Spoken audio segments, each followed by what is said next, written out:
Good morning and welcome this winter morning, India Infrastructure E-Conclave with the theme Indian Infrastructure, the Backbone of Progression. We have very eminent speakers with us for the opening session. I would request our chairperson, Mr. TVS Shenoy, the chairperson of the Infrastructure Committee of the Bengal Chamber of Commerce and Industry and Chief Commercial Officer, Long Products of Tata Steel Limited, to kindly deliver his welcome address. Over to Mr. Shenoy. Thank you and good morning, Arnab. Just checking if you can hear my voice well. Absolutely clear. Good morning, Himanshu and Subir and everybody who's connected here. You know, it's wonderful to be a part of this conclave. Himanshu, Tata Products, is a very dear customer of ours, and Subir is happened to be a very good friend, and the airports which we have made uses a bit of steel of our own steel there, which gets into it. So wonderful to see both of you there, and I'm sure the panel is going to be interesting. But before that, welcome to everyone who's connected to this conclave. Infrastructure often is seen as a backbone, and there's no cobwebs around it. But more importantly, how are we going to structure today, and what are the various elements that each of us are expected to see through the entire day, which is power packed till about 4 in the evening. We start off with era of green, and as we go across towards the sustainability in construction, the trends in construction, various companies are paying premium towards greener steels. We're going to see that play out significantly as the world traverses the journey. Many companies which are doing steel in construction is perhaps one of the most higher carbon, I wouldn't say very tough to abate in a sector such as steel making, but there is definitely progressing which has been made towards that. And I'm sure this session, which is being led by Himanshu and Subir, will have a great insight into it. We also have every construction activity comes with significant amount of financing, and how does one kind of finance the entire project as it get across? We have a session following it with Mr. Jayashankar and of course with Madhur from McKinsey, who will take us through that. While we did here with GMR on the airports, we also have something to do with the ports and shipping. There's also a session which is going to be subsequently, and for all of those who are connected, we'll be having an important session then as well. We also have a couple of more sessions with for a session on infrastructure domain with McKinsey, and finally to round off the roundtable, which in terms of strategizing finance and infrastructure domain. Overall, a well-rounded subject for each one of us who are in the industry, whether you're a customer, whether you're a stakeholder, whether you're a partner, whether you're a designer, whether you're a consultant, whether you're an implementer, whether you're a boot player.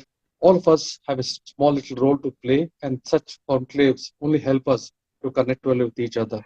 Thank you, Arnab, for setting this entire event up single-handedly. I know the kind of pain which gets into, and hopefully after the end of today's session, we all would emerge richer in terms of connects as well as in terms of competence and knowledge. Thank you very much for having me here, and Himanshu and Subir, over to you as you kind of traverse a journey on the new age infra, the era of green. Over to you, Arnab. Thank you, Mr. Shenoy.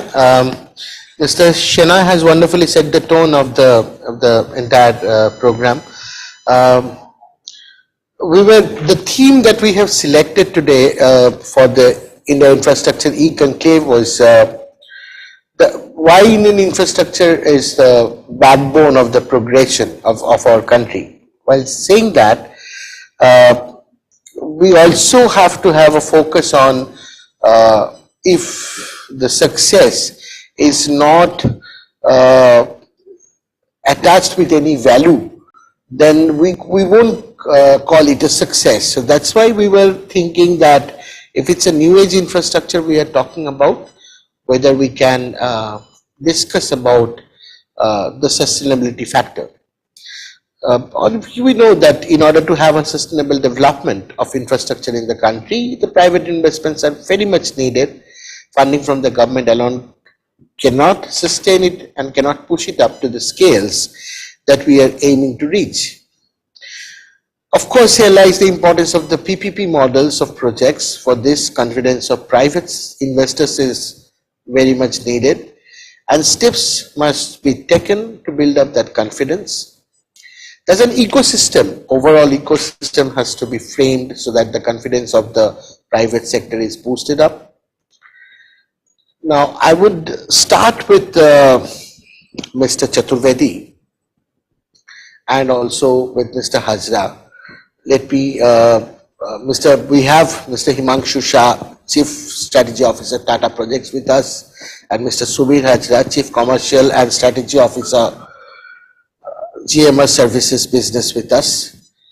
Now, we would start, I would request both of you to make a comment on the same for, say, 5 minutes each. I'll start with Mr. Chaturvedi. Sure, thanks. Thanks, Anand. I think infrastructure clearly the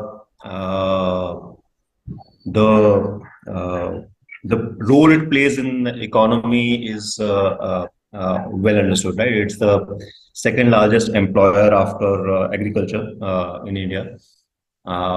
It's also, because of its multiplier effect, also has very big impact on boosting up the economy. So when we see our when COVID came in 3 years back or so, for every country, not just India, I think the first step they took was how can we boost investment, capex, and we had programs coming in US, in Europe, many countries, in India also, because this was the first step where we could actually boost the economy, and it, because of its multiplier effect, it affects a larger part of the economy.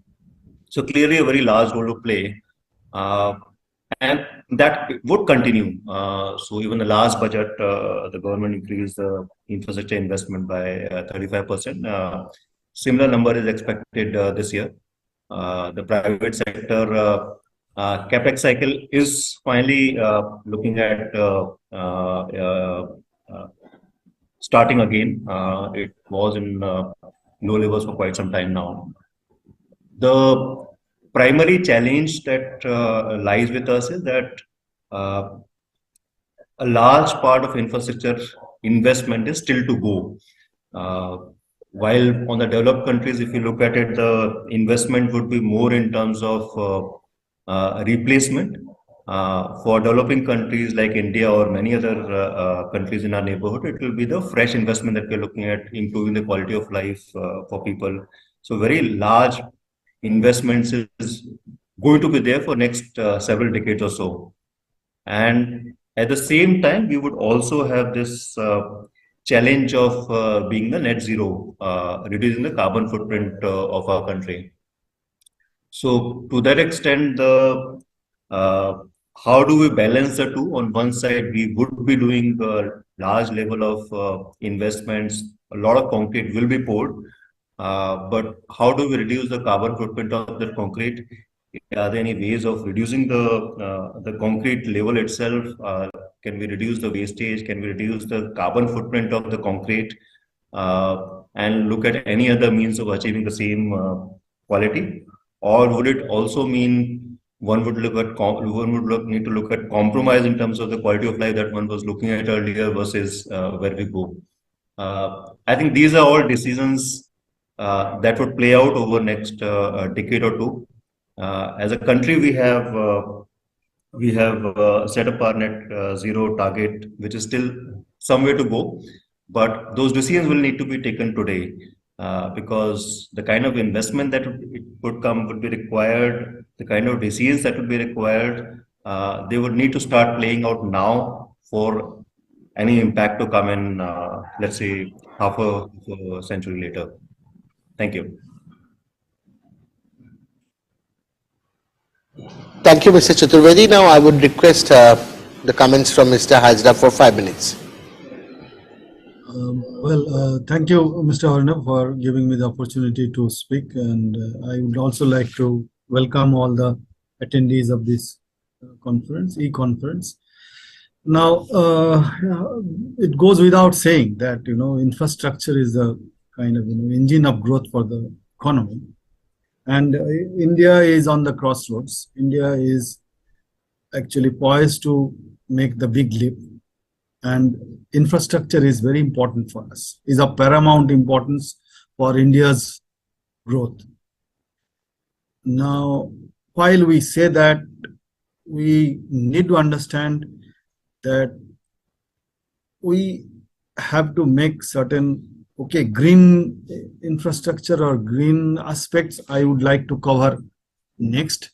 First is, the thing that's TV said is the requirement of infrastructure is a capital intensive area.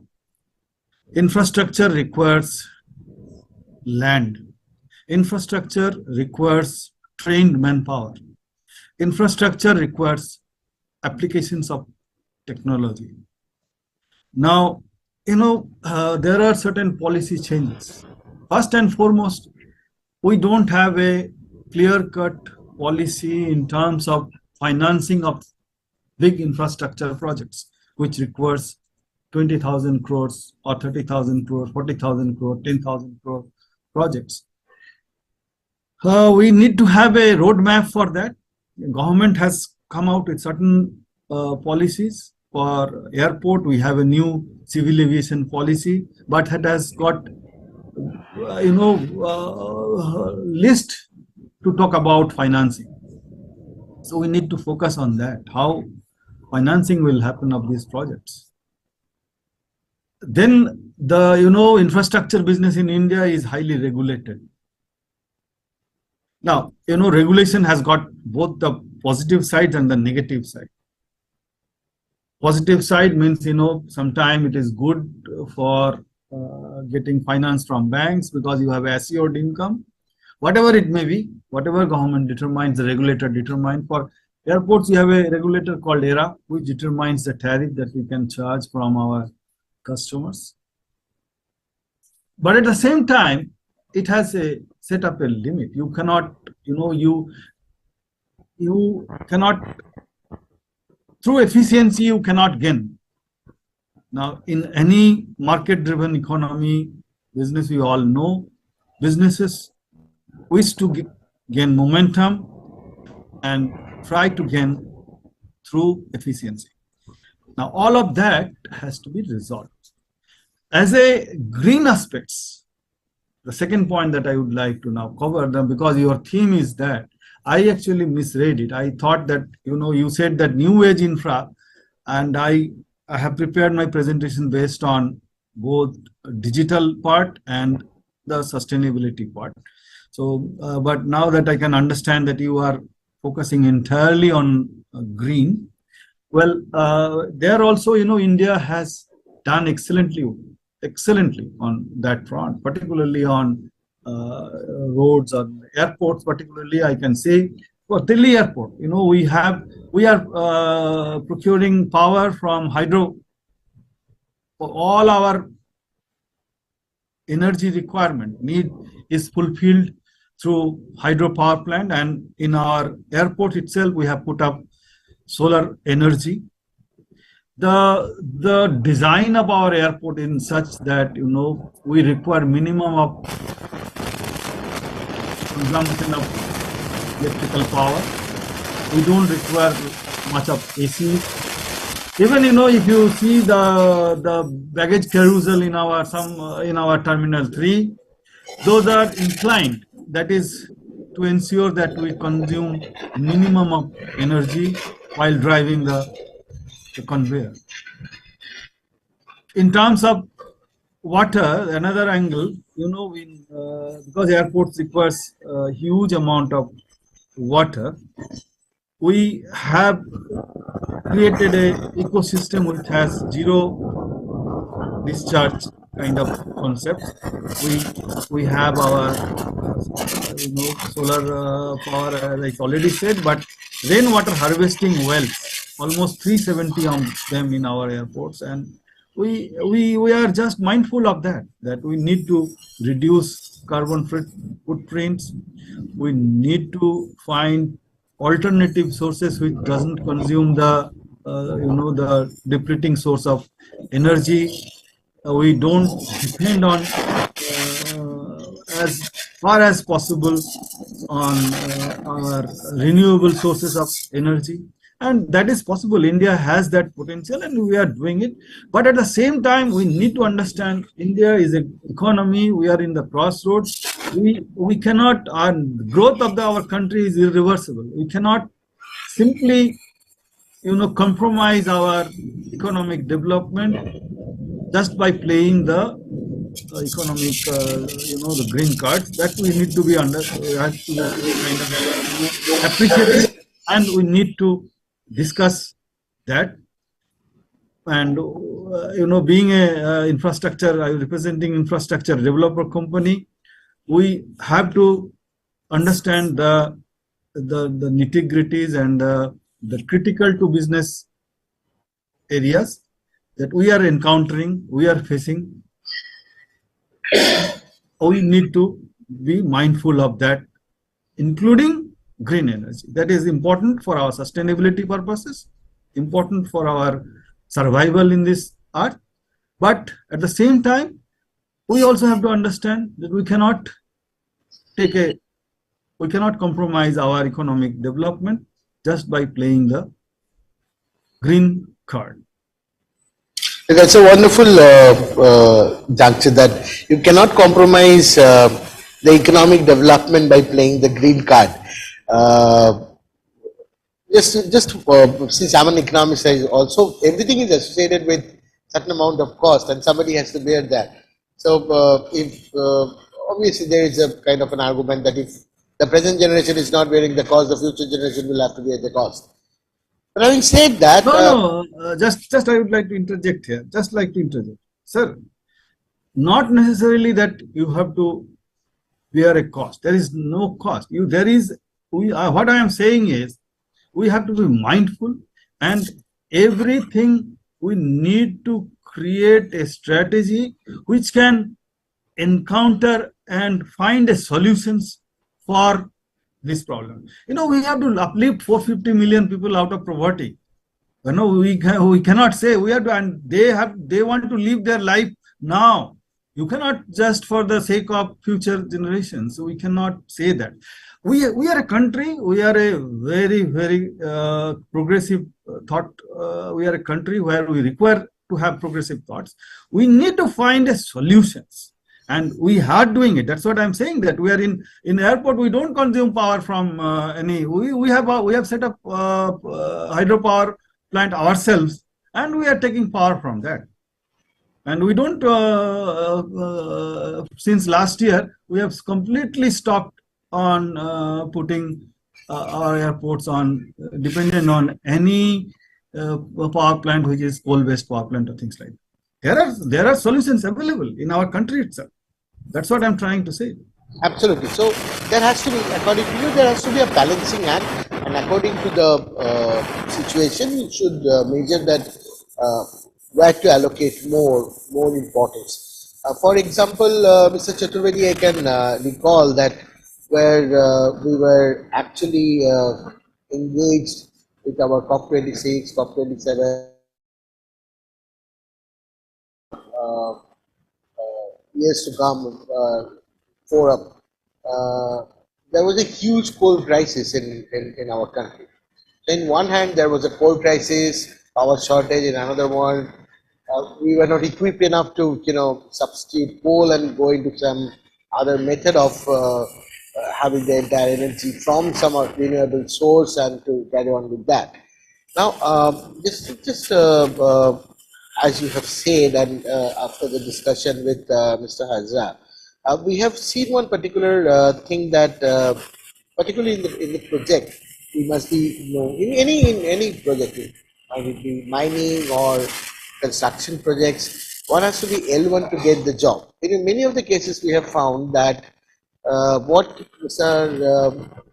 Hazra was saying at a larger perspective, that if the contractor has to be L1, then he has to take into account of all the cost parameters and all, and of course, the sustainability factor, if he's putting into in his budget, then his probability of getting L1 will be less.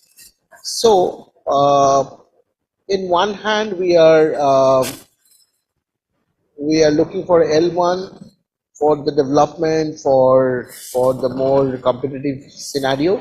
On another hand, we are also considering the sustainability measures. Do you think that finance can solve this problem? Thankfully, among all the industries that we have, which need to primarily bear the burden of going carbon neutral, infrastructure industry, construction industry is one where it seems it may look counter-logical, but it actually is relatively easier to go there. And the reason for that is that 70% of investment, infrastructure investment in India happens by the government, right? Central and state government. So to a certain extent, I can understand when the private investment is taking place, one may need to look at the cost to deliver or the cost of completion. When the government investment is taking place, then it's also about the public good. Now, I think the point you're talking about L1, that matters so long as it is applicable to all of them, right? So if tomorrow we wish to reduce the carbon footprint of our projects, what the government would need to do is to change the specifications of what kind of cement you could use, what kind of concrete one could use, the parameters of the bid. So long as they're applicable to all the bidders, it doesn't really matter whether who is L1 or L2. As an economy, as a country, we would still achieve the requirement that we have. And of course, at an earlier stage of this journey, the cost would be higher. The way we had started with solar power, much higher tariff to today 2 rupees something paisa. But as we get the scale, that cost will also come down. But if you spread across that cost, let's say we're talking of green cement, right? If you spread across that cost to 70% of the investment in India, forget the balance 30%, that itself will bring in the level of R&D and the investment that will help you spread out that cost. So it's not difficult, point number one. The second point is that to a certain extent, the issue about L1 can also be resolved by one having strong pre-qualification requirements in terms of technical, who is qualified, who is not.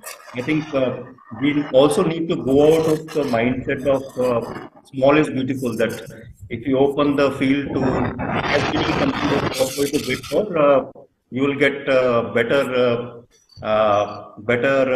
competition. Of course, you'll get better competition, but then the quality will also be right.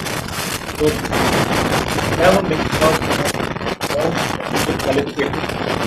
Not so much from the intent of weeding out smaller companies, but more of stronger companies having less companies.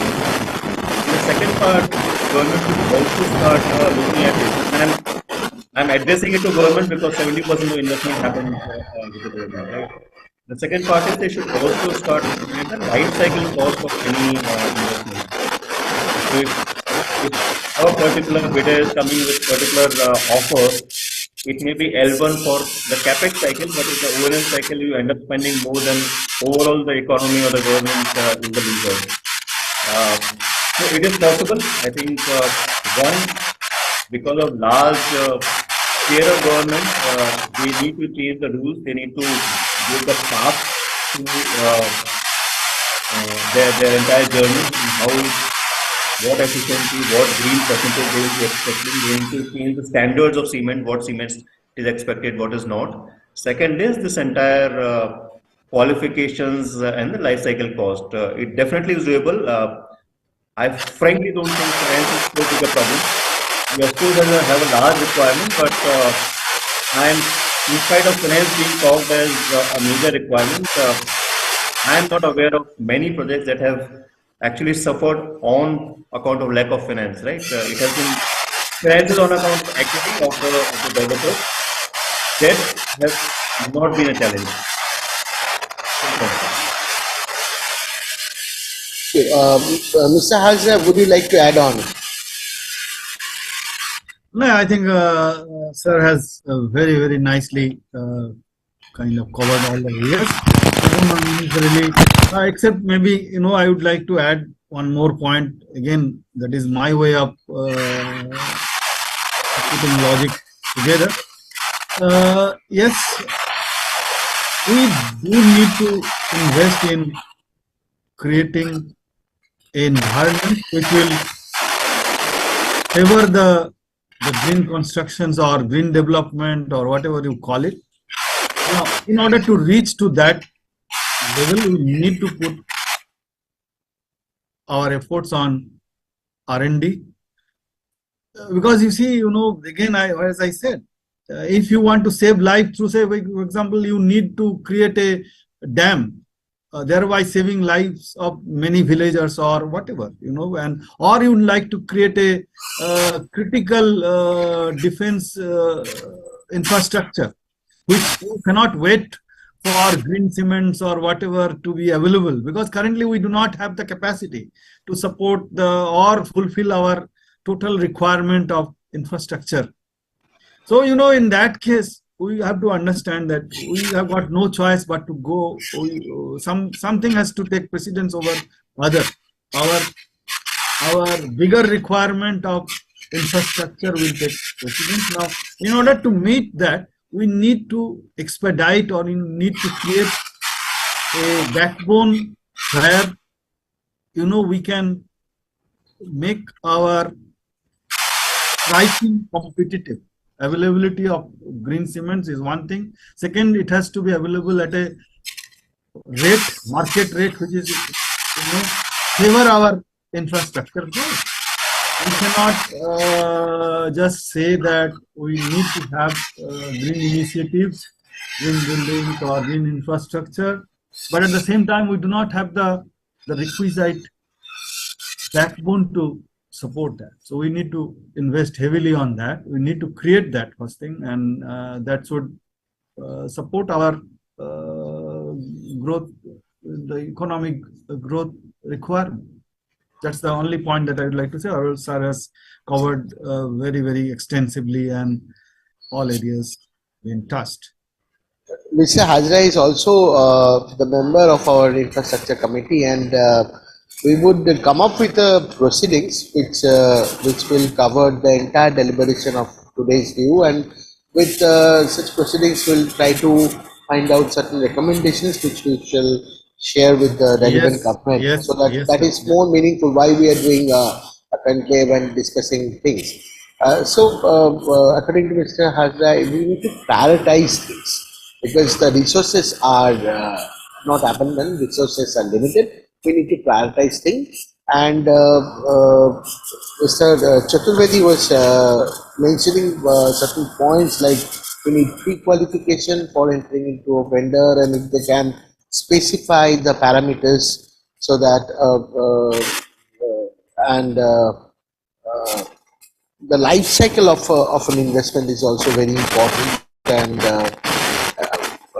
there are so these are the things that we should look about, that it's small is not the only beautiful thing, that on the other hand you have to think about while considering that sustainability factors is also important.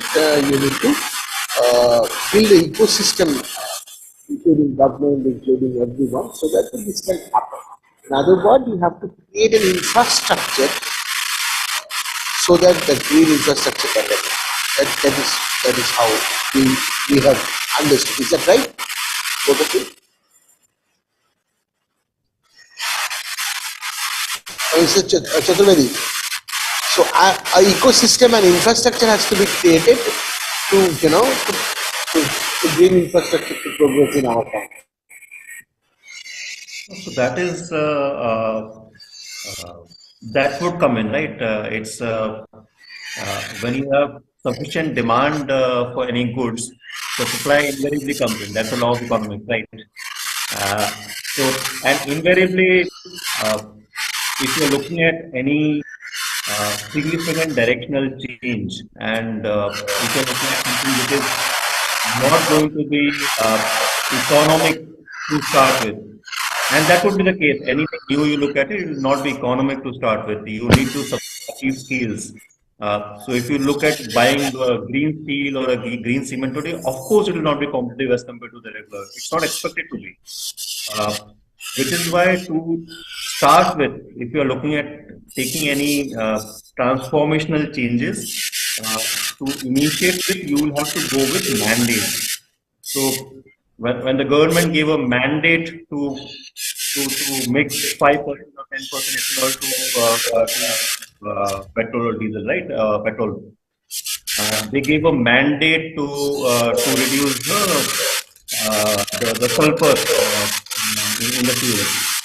They are looking at giving a mandate to the refining companies to convert 10 to 25% in phases of their hydrogen to green hydrogen. So it's only when these mandates come when the companies are forced to invest. And when I'm saying forced to invest, it's not prejudicial to one against other, right? Because that mandate is applicable to everyone. So overall, as an economy, as a country, we are paying for it, but that's the cost we are willing to bear to bring in that level of demand so that the investment starts coming in. If 25% of hydrogen is converted to green today, or when the mandate comes in over next 3 years' time or 5 years' time, we need to do that. That itself will bring in a significant demand, and that demand will be big enough for the big technology providers who today are not willing to look at India, because otherwise you have small capacities coming in. They will be coming to India, and then they'll set up their own fabrication capacities for the electrolyzer stack and so on and so forth, right? So the mandates are required to start with. They will not be cost competitive, but then that will be applicable to everybody else. So it's not that you are suffering at the cost of someone else. And once you have the critical mass over a period of time, then it will be competitive enough that you will be able to work without mandates. Thanks, Arnav. Thank you. Um, there are certain questions which are coming up. One very enthusiast guy has asked that the new transport is picking up, like the flying cars, so that there is a need for new infrastructure like heliports and vertiports to remote reach. What is your take on that? That's obviously it's not. It's a new age infra. It's not connecting with the the era of green or so. But would you like to comment on that, or should we pass? No, we can make a comment on that. Definitely. So when we can see a GMR heliports are coming up. No, we don't have. You don't have. Okay. See, we don't at the moment. See, again, my points are a little bit different. Is generally I believe that the government don't give mandates just out of out of isolations. We need to take cognizance of the whatever ground reality. So now this heliports and this kind of thing that what our friend has asked is it's a becoming a reality in some places, but in our country, in our case, yes, in Bangalore, one company has launched operations where they are picking up passengers from the city to the airport. Those are a reality in some places, but in a countrywide situations where we are talking about infrastructure, it is a far away kind of thing. So, for example, using sustainable aviation fuel, government, whatever mandate government may give, if at all they are giving in isolations without taking cognizance of the ground realities, the airlines are facing one of the toughest business in this world is the airline business. It is you will give such mandates out of nowhere, because you need to invest heavily on creation of sustainable aviation fuel. Who is going to invest that? how are you creating the market for that sustainable aviation fuel? Now, yes, there are people who are, uh, we have only set up in Hyderabad a sustainable aviation fuel kind of, facilities. That too with the help of French government. But then, that is only a, I can say, just a drop in the ocean. In India, if we want to kind of boost our economic growth, if we want to see that our aviation industry grows the way it is growing at the moment, we have to be mindful that if we mandate that you use only SAP, sustainable aviation fuel, it is counterproductive. It is counterproductive, and you are holding yourself back. You need to first, yes, SAP is a possibility, practically been done, but then one needs to find a way that how to invest, who is to invest. You are creating a market. Market is not there at the moment. You are trying to create a new market, your new product. So that's my take. Maybe a little bit different from other speakers, but that's what. Sure, I'm sure, Mr. Chaturvedi, it's not a completely different view. It's like the mandate has to be. It's not that any mandate should come. It has to be aligned with the interests of the industry. That is exactly what you are saying. Am I right? I think every industry will agree that. Arnav, we have only one Earth. We can't go to Mars or Jupiter. So I think when it comes to interest, we'll have to look at the interest of Earth and people of the country. I think I would do in the declining order the Earth, people of country, and then the industry. Right? Industry, the mandate is required. It is required if it helps the first two. Another contradiction that I have always faced, that for a big companies it is always easy to get funding and do things in such a manner that that is possible for them because they have funds and they have commissionaries.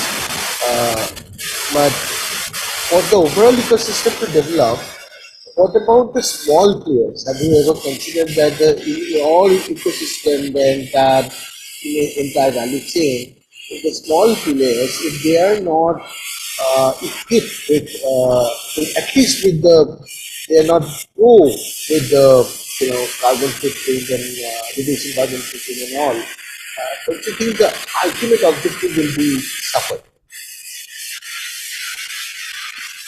If I think as a country we implemented GST, right, and that has led to a lot of consolidation. We could have had the same argument before implementation of GST whether we should do it because otherwise it will lead to consolidation. Having said that, all these big companies that you're talking about, they all rely upon the SME, the MSME sector to deliver their products and services. They don't live in isolation. And once you have a demand coming in from the industry, I think the sector automatically develops, right? And there are enough ways and means of financing them today. We have venture capital, we have debts available, we have various things available. I think what the point I'm making, probably I'm being misunderstood. The point I'm making is that you could always go in fits and starts. It doesn't give a clear direction to anybody, and then it actually creates more anarchy in the system. Whereas if you give a state mandate and mandate doesn't happen that you need to go to a green payment from 1st January, right? It comes over a phase, over a period of time, over 3 years time, 5 years time. Once you have a clear-cut journey, it allows people to plan, both large companies as well as smaller companies. It allows them to set up their capacity. It allows investment into technologies. It allows partnership, and it also allows the financing system to coalesce around what technology, what partner will work, and partnerships to form. So that is what I don't think it is against the interest of MSME, the entire green economy, and they would also benefit out of it because a very large investment will come out of this entire net zero direction that we're talking about. We already had a 1 trillion of investment which was under NIP. The entire green energy net zero movement will have an investment requirement over and above that. And all that investment will create jobs in the economy. It will create livelihoods. It is not against MSME. It is not against livelihoods. It is actually an opportunity that we should see. As a country, this is something that we should see an opportunity because this is new technology where we can actually take leadership rather than the previous technologies where we joined later and we were always looking at technology tie-ups from the Western world and where we were not good at patents. It's something that is at early stage. We can develop our own skills, we can develop our own technology. Thank you, Mr. Chaturvedi. A quick recap of just 1 minute left. Mr. Hazra, you must be knowing that the government of India has created a different group for discussing, the Can't hear you. infrastructure. There is some sound coming up. Okay. Can you hear me now? Hello? Yeah. Yeah, I was trying to say that government has created a different group within the Ministry of Finance. Somebody is looking after PVP, someone, a group is looking after finance, someone is looking after policy. Now, if you, let's assume that you are the head of the committee, a quick 3 pointers for you, which will be a game changer recommendation for Indian infrastructure. You are the policy maker, you are head of the policy. What would be your suggestion? A 3 pointer. The same question goes to Mr. Chaturvedi. Quickly, 3 pointers, sir. Mr. Hazra. Okay, it's a kind of, the first point that I would like to make is I should identify my focus areas, which is my kind of, what kind of infrastructure I would be requiring to support the growth of the country.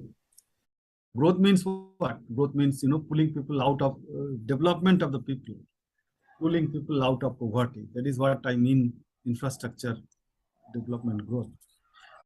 Is, I have to understand that how I can make sustainable financing. Now, it shall not depend on government aids forever. It must be kind of, it should be self-dependent.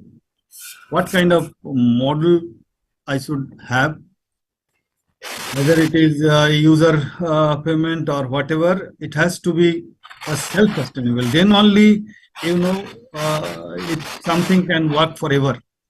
If we do not have that sustainability component, it just cannot survive on government aid, or there is no private sector financing company who will sink their money without any clarity about their fund of money.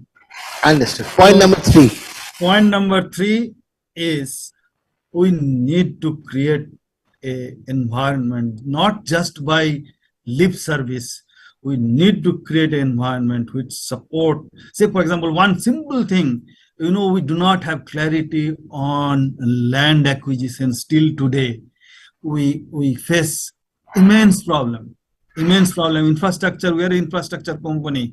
We have actually thought of giving up our highway business because it is full of complications. We do not have clarity. So simplifying land acquisition system. That's so one thing I said. The other example can be the power industry. Today the power industry, energy industry, power industry is suffering like anything. The one side there is, you are having a supply side problem. There are countries who are putting coal, embargo, and export duty they are increasing. And at the same time, when my final not have clarity, who will pay? I do not have clarity how my our power plants, like we are not a company like Adani or Tata's with deep pockets. We do not. We are a company who have to depend actually on our return. We have to start. We are selling our power plants. This is a reality, because you see, we also have a problem at a corporate level. We have a huge debt burden. We cannot run. Many companies like us. I am not the only company. So these are my three focus areas if you give, and I say this to everywhere, Arnav sir, wherever I been asked to speak this, I say these 3-4 points everywhere. Please fix these Sure. fundamental problems. Then only the infrastructure growth will happen. Green and all those things are very big words for us, a country like us. We have Sir, to thank you. focus on Thank you, sir. fundamentals first. Thank you. So let's focus on fundamentals alongside Mr. Chaturvedi. You are the policymaker. Quick 3 points from your side. Just pointers.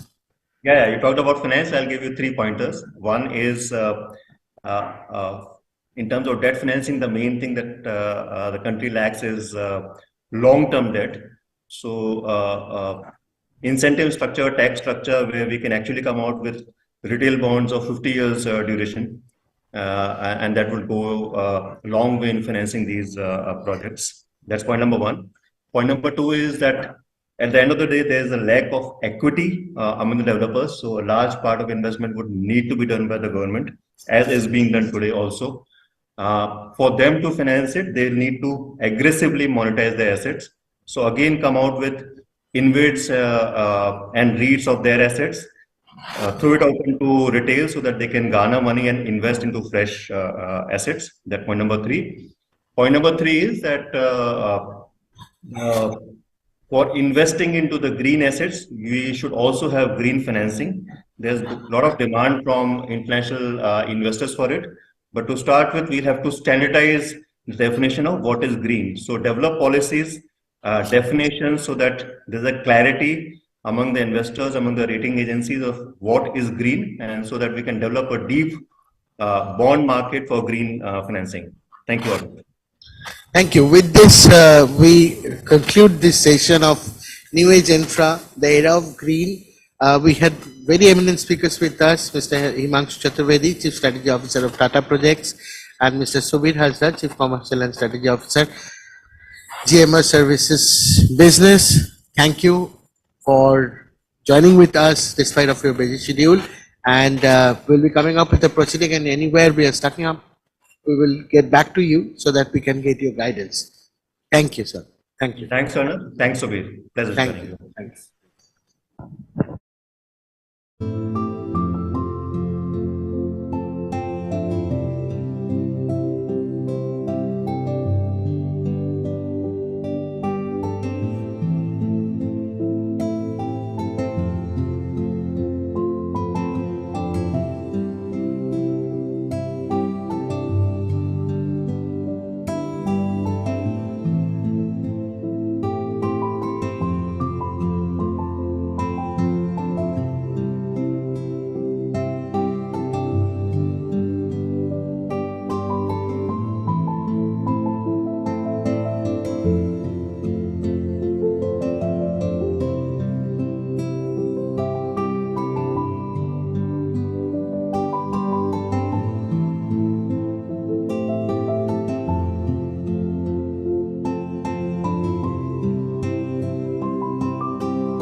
Welcome back. We have very eminent speakers with us. Mr. P. R. Jayashankar, Managing Director, IIFCL. It's a fireside chat on multi-pronged and innovative infra financing for New Age India. The session will be moderated by Mr. Madhur Bansal, Partner, McKinsey and Company. Over to Mr. Bansal. Thank you so much, Arnav. Good afternoon, Mr. Jayashankar, and thank you again for taking time on behalf of BCC. I'll just set the context and have a few questions for you, Mr. Jayashankar. You are the expert in the area. But recently, we were looking at Indian infrastructure outlook, and if we look at 2050, a really, really long-term view, almost 3/4 of India is to be built out. I'll again repeat it. If you take a long-term view, 2050, 3/4 of India is to be built out. Almost anywhere between 12 to 18 lakh crores a year spending on infrastructure. 40% from state, roughly 40% from the center, and 20% from private. Again, very much needed for the economy, but it does come down to how do we finance all of this in the right manner that financing can boost the infrastructure rather than becoming an impediment.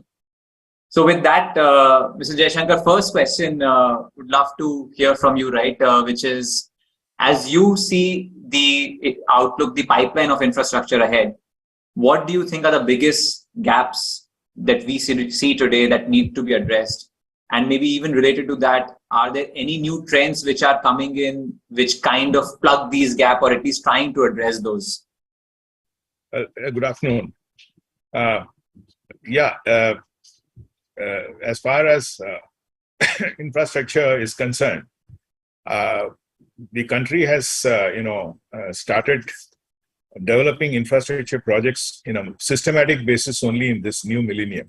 So I think as a sector, though of course the development of infrastructure has always been there in a different context and, as a budgetary allocation by the successive governments from in the past. Now it is more looked at as very, very important engine for fueling our growth. I think that's it has now come to the mainstream or main stake, I would say, for ensuring GDP growth at a very fast pace. And in this context, more than budgetary allocations, I think the private sector investments is as important and as crucial. So that is what the shift has been in the new millennium, from a complete government-controlled, infrastructure development to a public-private partnership basis.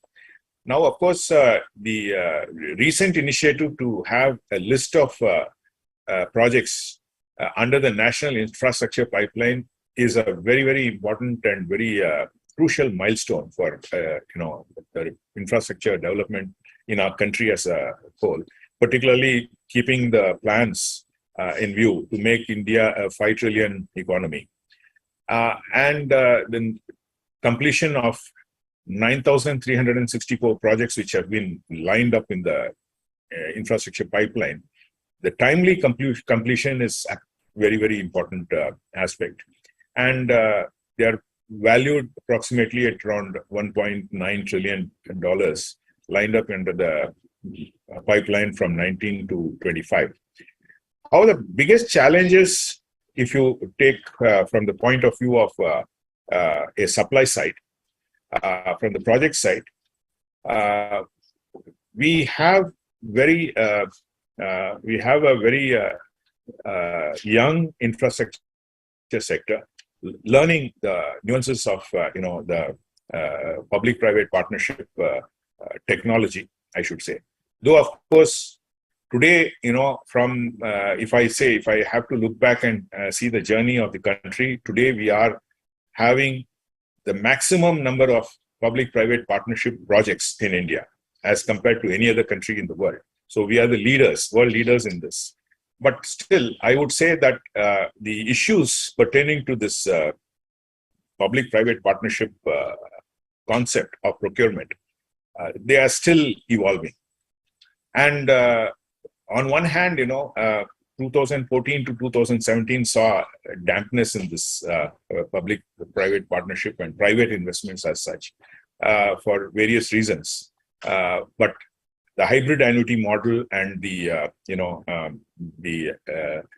interventions by the government from their budgetary allocations, that was stepped up, and the infrastructure engine was set rolling, and it continued to roll. But now again, we are seeing the emergence of PPPs. So private investments is a very, very important thing. And in order to get a private investments in place and enthuse the confidence of private players, the mechanism of the procurement, as well as the concessions, the terms of concessions, need to become much more effective. For example, we need, today the concessions are working on a bipartite agreement basis between the developer and the authority. While the lenders are main stake of 70% in projects, they are not party to the concessions. So a tripartite nature of such concessions need to be promoted. That is a huge necessity, and it would lead to a number of solutions, and it would solve a number of problems which are being faced today because of the lack of this coordination between these three main stakeholders. So I think that is a very important aspect. There are other aspects which involve many other aspects of the terms of concessions, which also needs to be more dynamic, like the renegotiation clauses. So those are all, a part and parcel of the reforms which are happening. So from the supply side, there is a huge need to boost the confidence of the private sector, and there needs to be a kind of a mindset that the private sector also are partners to the process. So that is something very important in the context. From the financing point of view, there needs to be a number of initiatives to promote long-term infrastructure finance. It is not a rocket science. And no institution can be a panacea for long-term finance, because all financial institutions and banks in India, either domestic or international, they have the same sources of funds. So what we need to look at is how we can modify our regulations in tune with international standards, such that long-term financing of infrastructure projects is possible. Today, we look at 10 years to 15 years as long-term. That's not enough for infrastructure. And long-term, when you started the topic with the long-term, I was very happy. That's a very, very important word, and we need to redefine what is a long-term. And for this, I would just cite one example of the Eurotunnel.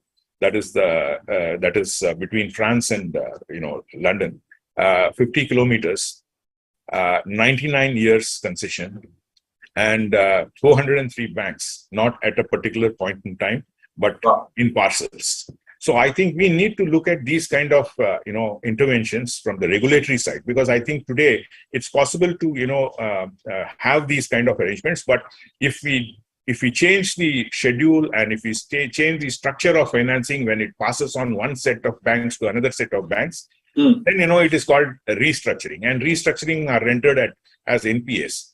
Correct. I think nowhere in the world this kind of restructuring of standard assets normally restructuring of standard assets is treated as a part of business.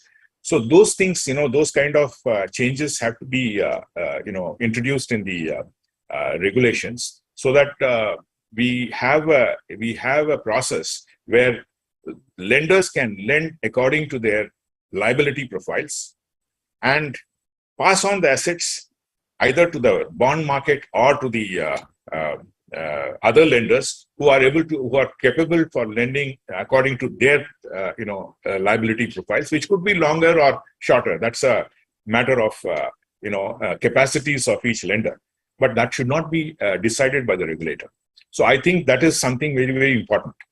So I think these are two major areas, one in the real sector side, supply side, where the confidence building has to be done, and reforms should continue. I think a lot of reforms have been done since 2014 after the Kelkar committee report was instituted.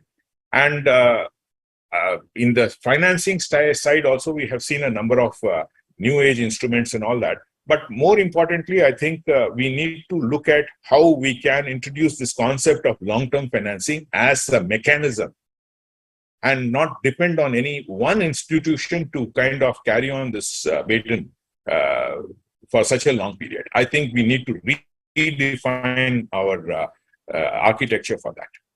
No, absolutely. Thank you so much, Mr. Jaishankar, for that very, very well put. Just in interest of time, the other question, Mr. Jaishankar, was with especially on the road assets, right? Toll operate transfer has seen some inroads. InvITs probably in India are still a bit are yet to mature. What is your view on this? Because in many mature markets, these are big sources of financing, refinancing. Yeah, India's infrastructure developers are limited and mostly leveraged to their capacities.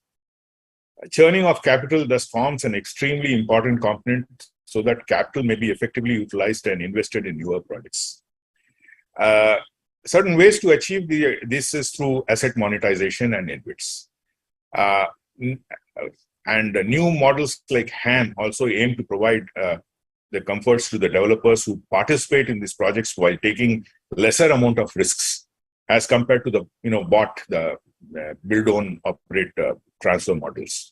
So from the point of view of a supply side, I suppose equity release is a very, very important thing, because considering the very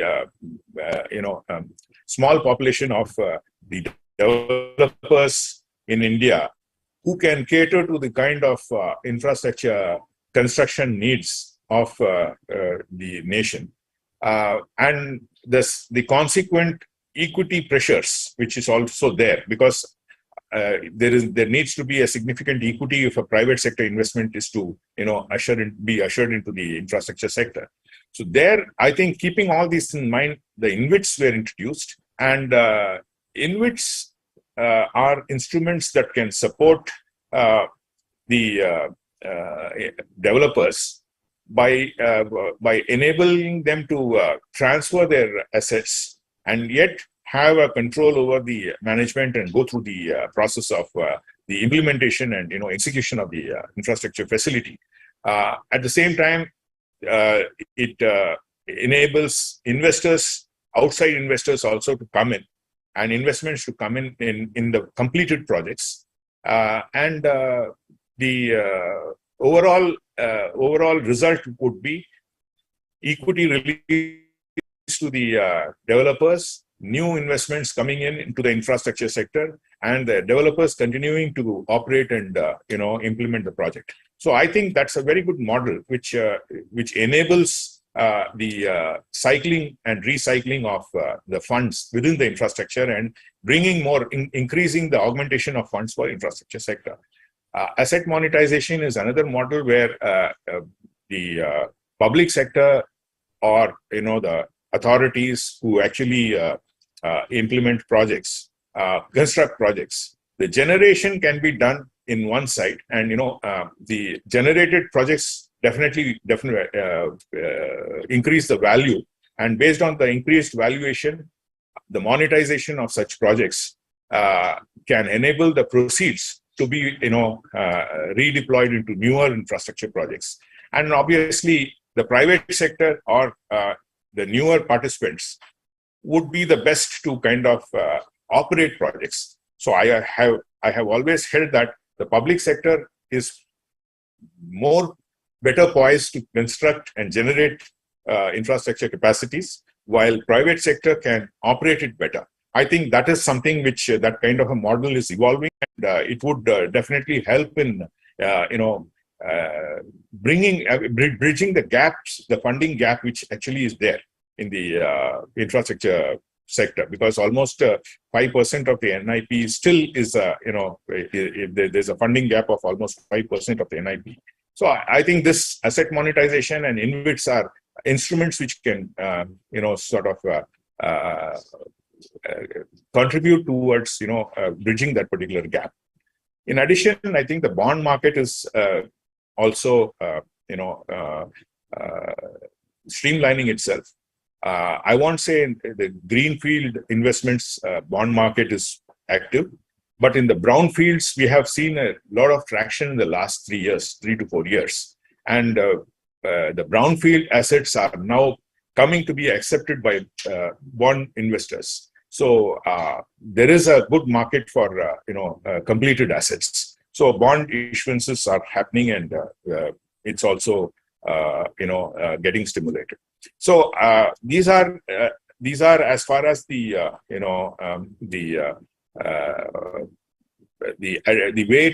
ways we can address the funding gap. I think one more very salient point is that the limited capacities of the developers, the population of developers. I think at the same time,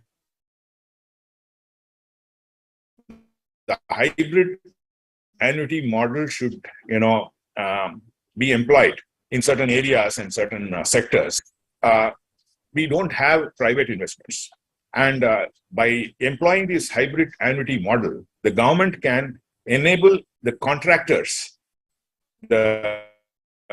otherwise the EPC contractors, to graduate into developers. I think it gives a platform for in expanding the population of developers on one side, because the kind of intermediate risk management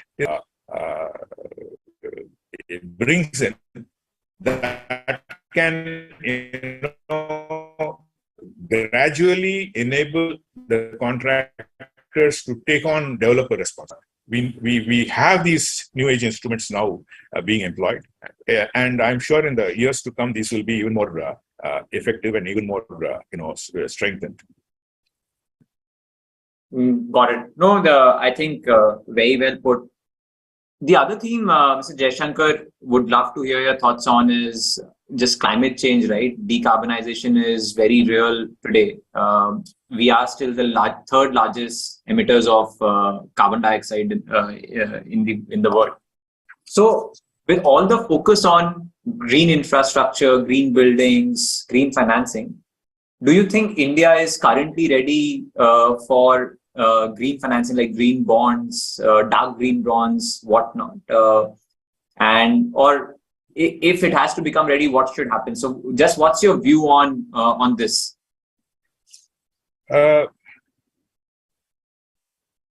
If we have to look at the fund requirements of for the NDCs till 2030,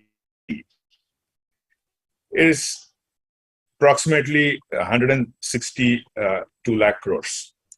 And to achieve net zero emissions by 2070, if you look at it from conservative estimates, the current tracked green finance in India represents less than 25% of the total requirements across the sectors just to meet the NDCs. And from the point of view of the role played by public finance in this aspect, if public finance must increasingly play a role in this, in mobilizing private finances, I think we need to first look at how international finance through DFIs, that is the multilateral development agencies like ADB or World Bank or JICA or anyone like that, they need to play a directly a larger role in this. That is one way, and that's happening. That's happening in a big way. But looking at it from raising green finance to diversify the sources of capital from the bond market, like green bonds, the public sector and private sector participation and appropriate financing structures are very important. Now, in 2017, SEBI has introduced the disclosure norms for green bonds. the principles were quite sound. But the uptake of green bonds has been slow, largely due to a lack of a green taxonomy and the assessment and rating framework. Now, credit enhancement methods through creation of guarantee funds, issuing sovereign green bonds, hedging support, and extending tax incentives to such instruments can, greatly support this aspect. But as of now, financial institutions have only voluntary guidelines for responsible financing as proposed by the Indian Bank Association, and which it's recommended that the ESG factors be integrated into the investment and lending and risk management aspects of processes of the banks. In this aspect, IIFCL has set up a environment and social management unit way back in 2010, and now today we are having the experience of in this area, nearly about 12 years experience in this area. The unit has helped IIFCL to mobilize more than 25,000 crores of rupees from in rupee terms from various multilateral sources. But I think now the focus on ensuring carbon emission reduction is only getting more strengthened, and the Indian government's announcement of the sovereign green bonds would only provide a fillip to taking this in the next to the next levels. I mean, it will be a very useful tool to raise resources, but still, I think in the absence of the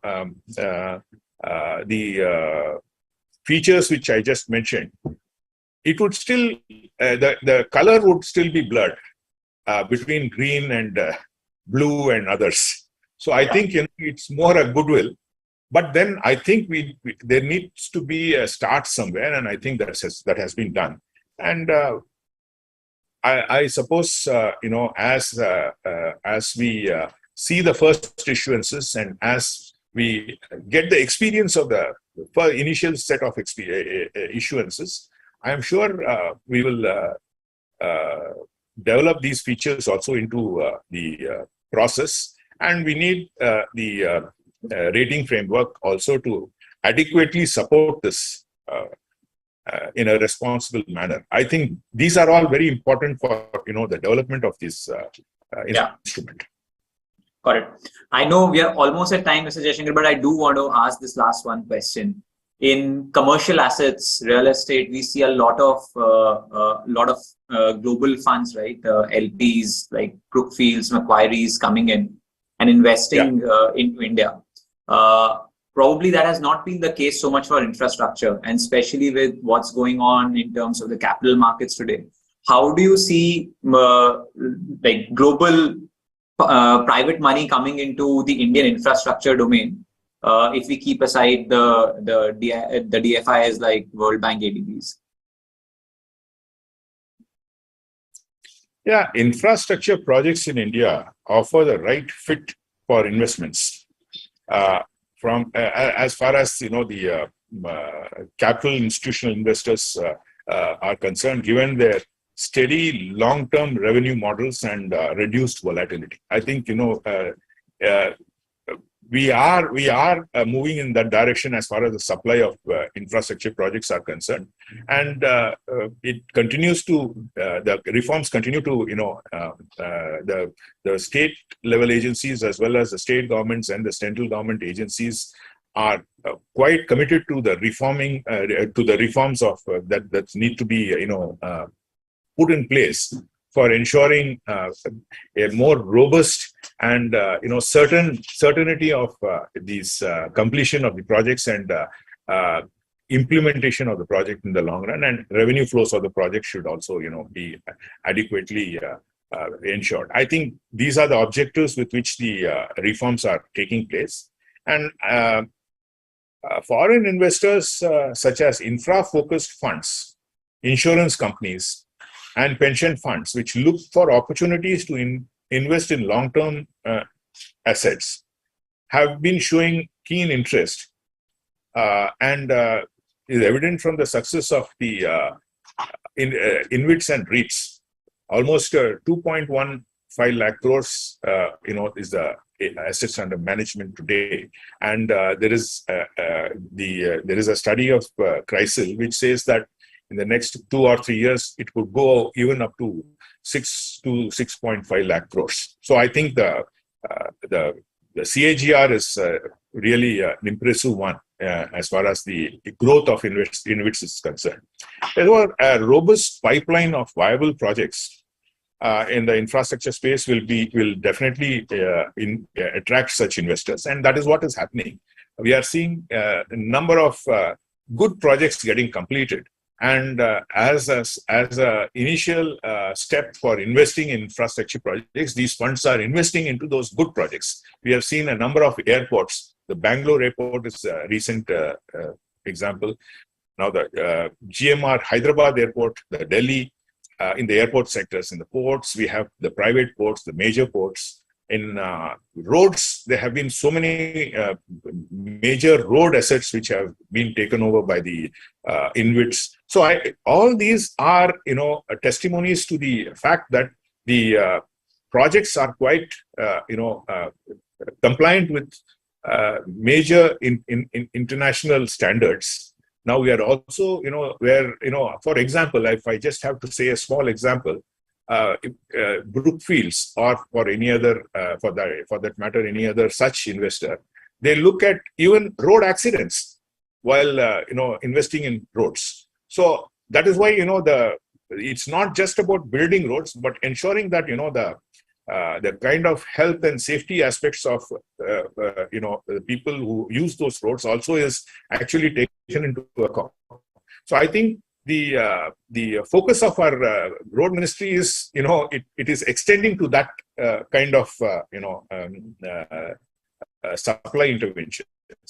So because if you need international funds, we need to put in place all these things.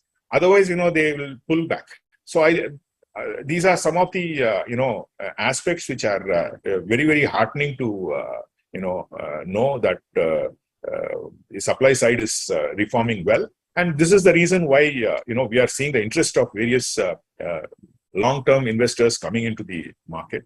And I'm sure in the years to come, I think the transmission assets, the renewable energy assets, and ports and airport assets are also, they are very, very, very much in demand for being, looked at by these investors.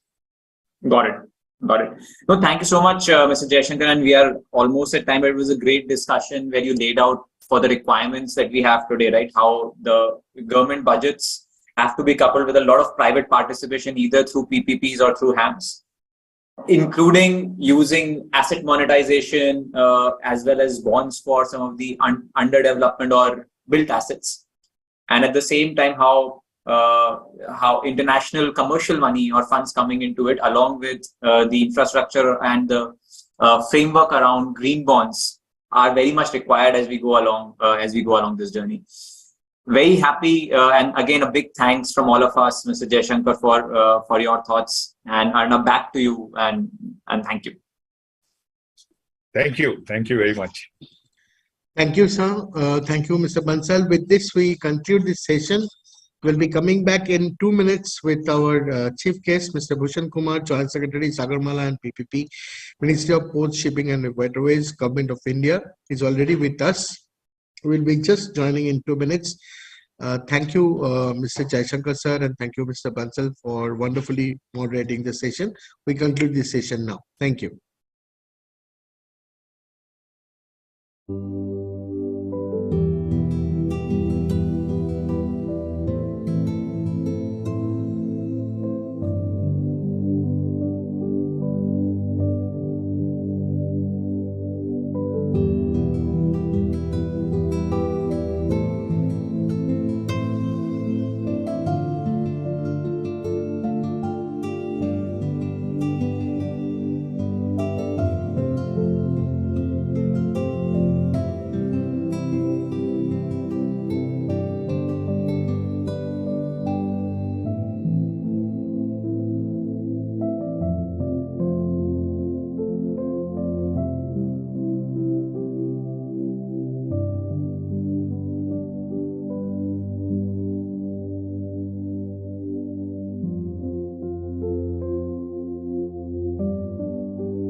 Thank you and welcome back again.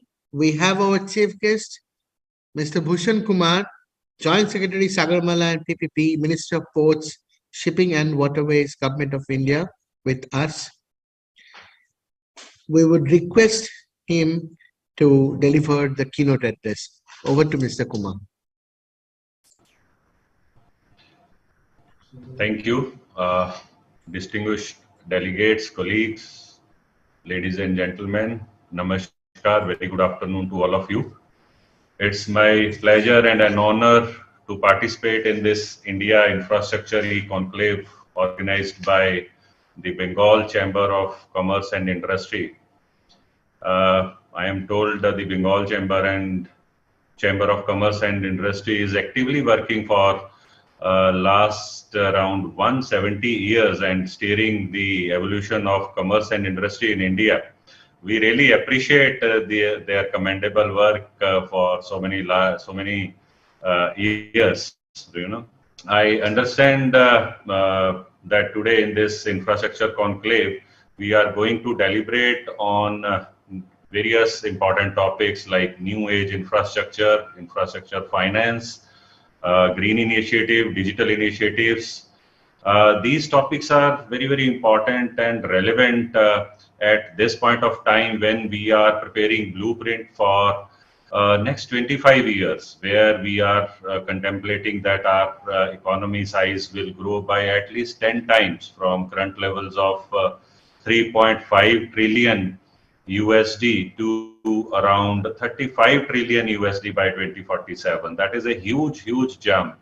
So as all of you may be aware that no economy can grow without proper infrastructure. So we need to have world-class infrastructure in place to grow tenfolds and achieve this kind of economy. Keeping all this objectives in mind, 2 years back, National Infrastructure Pipeline of large number of projects having value of 111 lakh crore was launched.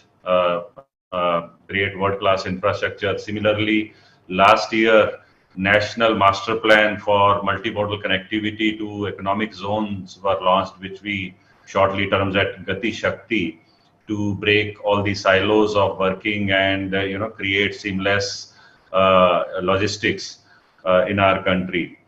As you may be aware that our logistic costs are higher than global averages. We are around 14 to 15% of GDP for logistic cost, whereas global average is around 7 to 8%. So there is a gap of 6%. Even if we consider our peers, China and similar countries, they are also spending their logistic costs are around 10% of GDP. So if compared with China, we are at a gap of 4%. Otherwise, globally, we are at a gap of 6%. This 4 or 6 gap, these numbers sound very low numbers. That it's a small number, but if you convert into Indian rupees, it's a huge number. 4% of GDP. So our GDP is 3.5 trillion USD. 4% of 3,500 billion, which means 3.5 trillion, is around $140 billion. $140 billion means we are 1 billion is equivalent to 8,200 crore, right? So we are talking of a number of 10, 11 lakh crore rupees going in air, getting wasted just because of logistic inefficiencies. 10, 11 lakh crore rupees is a huge, huge number. Our annual budget is around 40 lakh crore. So in a way, country's 1/4 budget, that is the equivalent amount, we are, I would say, wasting in inefficiencies.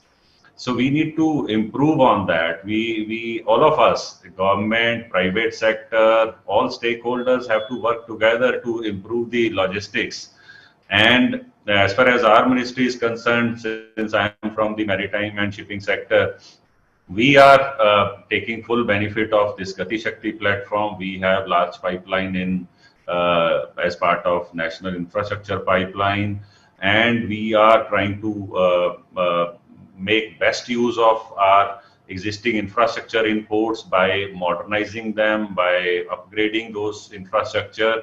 We are also trying to promote multimodal evacuation of cargoes by promoting inland waterway transportation, coastal shipping. So we are, adding new infrastructure for that. And also we are working on improving the last mile connectivity, the port connectivity part, which is a gray area. So there also we are working.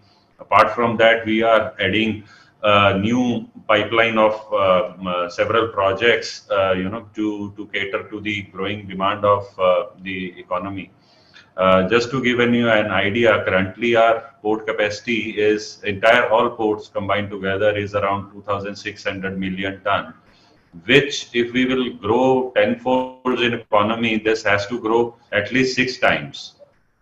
So we are talking of a number of 15,000 million ton of port handling capacity. That is the kind of infrastructure that will get created in our country, and that is the kind of investments we will require in our country. So today, all your topics of green, new age infrastructure, finance, digital technologies, all relevant for this mission which we have, which we are going to undertake. And you may be aware that Sagarmala program was launched in 2015 for port-led development, basically to improve logistic costs, create industries near our ports. And for last 8 years, we have identified 802 projects of the value of 5.5 lakh crore to be implemented along our coastline. Out of these 802, these were of course identified in last 8 years. It was not during the beginning. So progressively we are adding more and more projects in Sagarmala pipeline. And initially it was started with only 175 projects in 2015. So far we have completed 220 projects of 1.12 lakh crore. That is the kind of money that has been pumped in the infrastructure around the coastline. It was not only by the government, it was also by the private sector. Private sector has invested heavily in the port sector. And also 231 projects of 2.2 lakh crore are under construction. So we are grateful to all the bankers, all the private investors who have put in such a large amount of money. And last year now we have again done consultations and studied the further requirements. And now there is another pipeline we have created of 567 projects which are required to boost the employment, to create more better infrastructure in the coastal districts. So that we are calling as holistic development of coastal districts. So there we will have 567 projects. The value is around 60,000 crore. That will also be taken up very soon now that identification part is over. So what I'm saying is we are going to see huge jump in improving the coastal infrastructure as well as creating new infrastructure along our coastline. If the past trend I talk about, then in past also in last 7 to 8 years, the capacity has jumped from 1,500 million ton to 2,600 million ton. So there is a 70% jump in the capacity. And if we have to grow at a much faster pace, I am sure that we need to create more and more capacity, more and more projects will come in. And so one is the port sector, then connectivity is also equally important. Like last mile connectivity is very, very relevant. So in last mile connectivity, we are working on 162 road connectivity projects and 136 port rail connectivity projects. All these can't be implemented by government alone. The private sector has to put in money, bankers have to be liberal in funding all these projects, then only we will be able to complete all these projects. Currently, we have in our country around 226 ports. And if I talk about major ports, which are just 12 in number, they are well connected with the port, the rail, through road as well as rail. But when we see the 212 non-major ports, which are run by the state governments, only 67 are operational, and out of that 67, half of them are connected with the 4-lane road connectivity and rail connectivity. We need to improve there. So all the operational ports require a substantial improvement in connectivity. There, I think private sector can play a huge role, and the BCCI can also discuss these things in their chamber level discussions and take up and participate in these projects. Similarly, in port berth projects, we have taken a lot of initiatives to improve the entire ecosystem to attract more investments. Going forward, in major ports alone, we will have 68 projects of 35,000 crore coming up in major ports. In last 2 years, we have awarded more than 10,000 crore projects. Going forward, we will award 35,000 crore. That is the pipeline, and all details are available on our website. And to improve the ecosystem, we have revised the model concession agreement. We have given freedom to the concessionaires to charge whatever they want to charge to the for handling the cargo, as per the market condition. So all that kind of freedoms we have given. Also, whatever capacity was blocked due to litigation and all, we have issued guidelines to, take over those stressed projects and put them in use. Even for petty issues, all small issues or court litigations, we have set up a conciliation and settlement committee to sit across table and close all cases. So all these initiatives we have taken in last 2 years to facilitate investment, to have more and more investment from the private sector side. This year, JNPT became 100% landlord port. So now JNPT, all operations are with private players. And going forward, we will have same model replicated in all our major ports. So the why I am flagging all these numbers and the port sector is because a lot of investment opportunities are coming up, and this is the right platform where people can take note of this and participate in this mega investment platform. And similarly, we have identified a lot of digital initiatives to improve our operational efficiencies in our ports. So all this, I hope, will take our economy to next level and will multiply our economy. And a couple of things which I thought would require more attention from all of you. One is that when we talk about infrastructure, funding, initiatives, we mainly focus on the hard infrastructure, the fixed infrastructure, I would say. I think floating infrastructure, because I am from shipping background, so floating infrastructure is not getting equal attention from the bankers, from the financiers, as well as from the infrastructure players. So that is a gray area. If we can work around this, I feel a big opportunity is there where we can, run these ships, we can finance these ships, and this is a big area where we need to work on. The second area is if we have to implement such a large pipeline of infrastructure projects, then we really need to cut down on the time taken in preparing the technical feasibility studies, the DPRs, the due diligence by bankers. I think we can make use of latest digital technologies, have the data authenticated in some new ways. I think traditional ways are still being followed by all of us. First have the feasibility, 6 months goes in that, then have the DPR, then have the due diligence by bankers. So if some digital things can be innovated around this, where we can cut down this, we can standardize couple of things, because these things typically take on an average 2 to 3 years time before really implementation starts. Because in Sagarmala I am handling large number of projects, so that is the kind of average where the time is taken by the implementing agencies and bankers and all kind of stakeholders. If we can improve this, I am sure we can really push our economy, we can push our country and take it to the next level. With that note, I conclude my speech and I congratulate Bengal Chamber for organizing this conclave and to bring all relevant stakeholders from all over the country together in this single platform to brainstorm on the opportunities and challenges.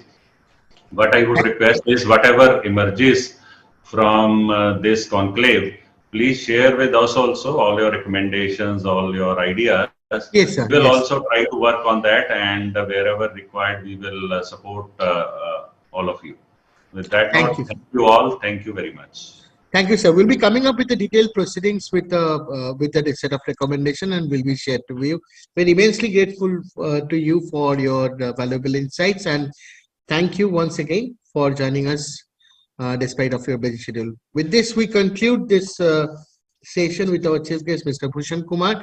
We'll be joining back soon in a minute with very eminent speakers on. We have just discussing about the technology, how things can make difference. We'll be talking about tech infra, the infinity stones in the infra first. Stay tuned with us. Thank you. Thank you very much.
Welcome back. We have a very interesting session. Tech Infra, the Infinity Stones in Infra First. We have very eminent speakers with us, Mr. Anand Sirohi, Director, Trimble, Mr. Kalyan Vaidyanathan, Director, Business Development, Bentley Systems, Mr. Vinit Jaiswal, Group Chief Digital and Technology Officer, Vedanta Resources Limited. The session will be moderated by Mr. Sudeep Majumdar, Head Digital Manufacturing and Special Projects, L&T ECC. With this, I hand it over to Mr. Majumdar. Thanks so much. Thanks, Arnab, for introducing us to the to the audience and to the participants in this webinar. Fantastic. It's very good to feel. And I have got a very eminent panel with me and with whom I have been working with. I know them personally, and I know that what a mammoth contribution they're doing actually in the tech infraverse. I don't know what is the exact meaning of tech infraverse. Because I'm sure that metaverse, meta, these are the things actually which have inspired us and which are inspiring the whole new generations of engineers or across the board really. So anyway, we'll take it forward from there. So a little bit of imagination and a little bit of grounded reality that we'll be touching upon in this particular, around 45-50 minutes. So I've divided this section. Let's divide this section into 3 parts.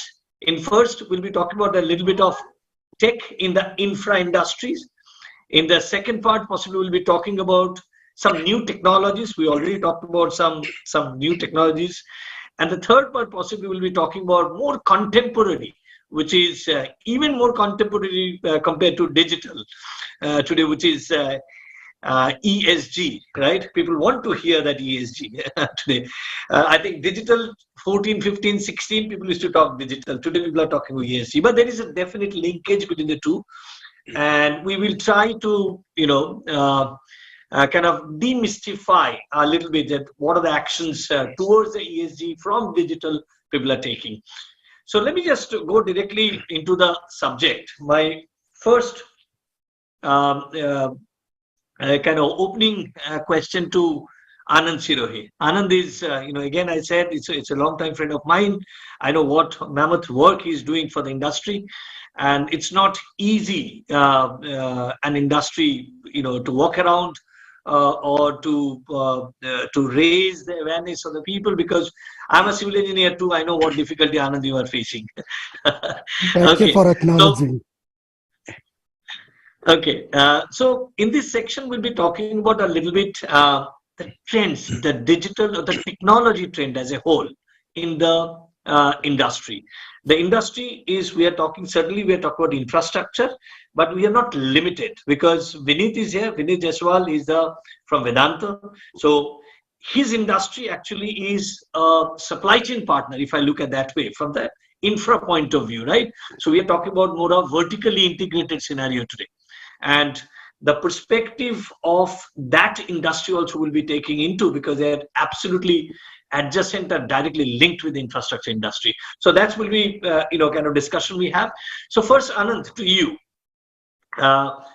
what's the trend in the industry today? Very open question, but please try to limit yourself within 3 minutes. And specific functions that you are looking for, this kind of this trend that you are observing or you are kind of experiencing. Thanks, Sudeep, for and the co-panelist. Good afternoon to all of you and the viewers on this session. So Sudeep, one of the things that we are noticing in this industry. So you understand that construction, and I'm talking as of now, construction is accounts for about 13% of the GDP of the world. Whereas when we look at the productivity improvements which have happened in this segment are still minimal. Probably, this would be in the bottom of the chain, where the productivity gains have been very low in the last, 2-3 decades. It would be, maybe a little better than agriculture, or, sometimes we see the agriculture data is better. So one of the things is, most of the people who are in the construction, they think every time that their project is unique and everything has to be done in a very specific way. Now, and then they're comparing something which has not been measured, like what is the delay on the project, how that is quantified. Similarly, what is the delay because of the rework and other things. So these are some of the challenges which are happening. Now coming to the trends, if you see, so there is a significant gain around cloud. People are 80% people, they are preferring, and I'm talking the global trends. India trends, we can touch upon, when it comes. So there is a 80% the global firms, they are accepting more as a cloud because it gives you tremendous power of the computation, and it frees you from your in-house or the on-premise computation environments, and then you can leverage the data across the fields, across the your offices. So the second trend which I would say is about digital to physical and physical to digital, and ultimately going to a digital twin. So in the past, what we have seen that digital to physical was always happening. People were making drawings on paper to start with. They had some ideas, designs were happening. That has moved, little bit more with the design BIM, and I am limiting BIM only to the design BIM because that is what we are seeing. Majority of the people are still at that phase. So the one trend is that, very few people, I would say 20% of them, they are taking the design BIM to the field. And the two approaches which are happening here is, as I said, one is the cloud computation. Second is that, the usage of the mobile devices. And these are, and I'm generalizing when I'm using the word mobile devices. It could be wearable devices where you are seeing holograms, where you are comparing, the design versus actual. And the third aspect is there is a tremendous, deployment of the drones. Now, drones are just a flying devices.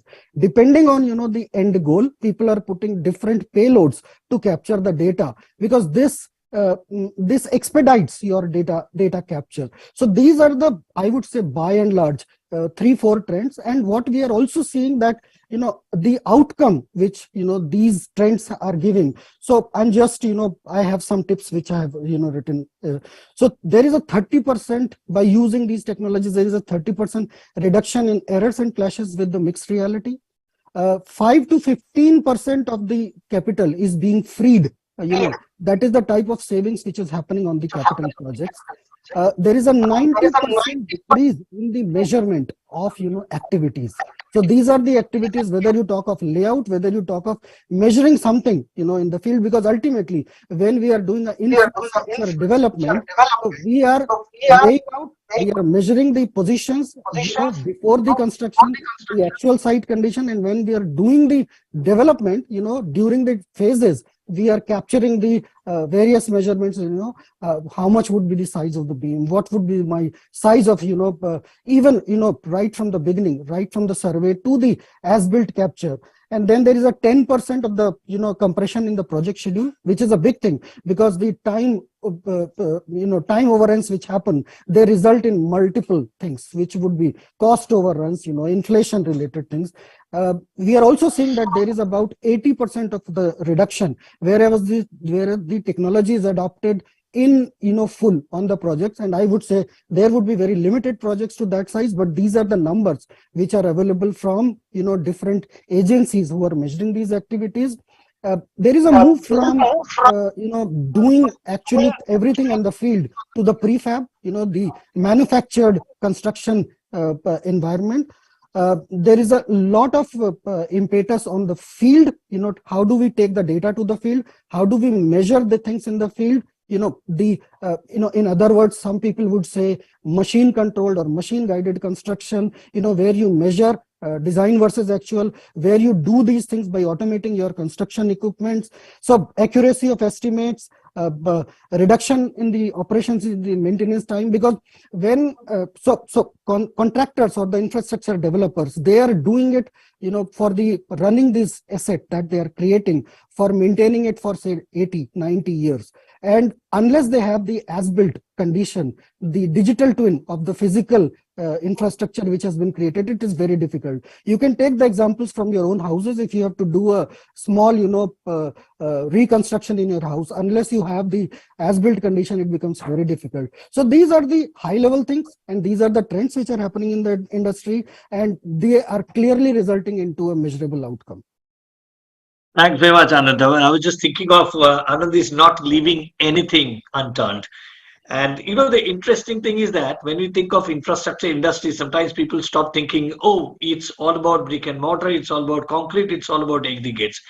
But the way you said, you actually touched upon digital twin in the infrastructure environment. So it's a completely different opening ball that you have given to Kalyan. I think Kalyan, he touched upon the design side. I know you have a huge experience of your background from IIT Madras to other universities, and finally your kind of the mentalist team. So what do you think about this? What's changing in this space? Design, Anand talked about as far as that digital technologies are concerned. What's the trend in the industry globally and in India? You're on mute, Anand. Sorry, Kalyan. Sorry. Again on mute. Okay. Yeah.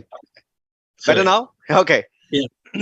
So I guess before I talk about what is changing, I'm going to take one step back and say maybe what is not changing, right? And that's maybe the framework on which we should apply all of our discussions and thinking, right? So what is not changing is the fact that the industry is fragmented. And when we talk about design to construct, there is an owner operator who is looking to, create an asset like Anand said for 80, 90 years, but he or she does not have the capability to pull it all together, therefore starts engaging design consultants who themselves are, trade-based and sort of architect, structural, mechanical, MEP, etc., who then come together, do the design, hopefully collaborating with each other, but, better these days with digitally enabled, and then, start giving off their drawings in whatever shape or form we'll touch in a minute to construct, and then construction starts. And we have an L&T veteran here, so the biggest of them there. You start bringing trade-based contractors who come together and put it together in a hopefully time and cost-bound manner, so that the owner operator can operate it for 80, 90 years, right? So I think that the thing to understand is that there's a lot of discussion happening on the front end of it, what I call as the capex phase. And if you look at the trends there, there's an echo in the voice, but maybe Sudeep, you can go on mute. That time it will not echo. Yeah. Okay. But I think the point I'm making is that this fragmentation is not going away. So any sort of technology enabler that you bring to this table in the infrastructure sector, whether it is a global context or even a local context, I think what you need to keep in mind is you have to figure out how to play nice with this fragmentation, right?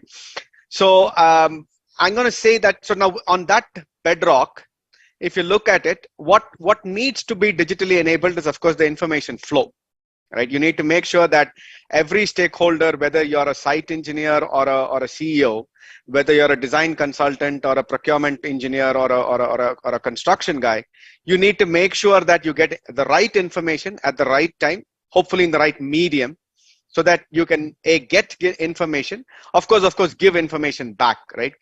And like Anand touched, that giving the collecting of information happens through mobile devices, drones, 360 cameras from the field, and the exchange of information is starting. Email, nobody even thinks about email, right? If you think about it, 20 years ago, I know people here can relate to the fact that sending an email, people would think twice before sending an email. Today, WhatsApp messages, emails, nobody thinks, right? So we're kind of, something is almost in the system, so to speak, right?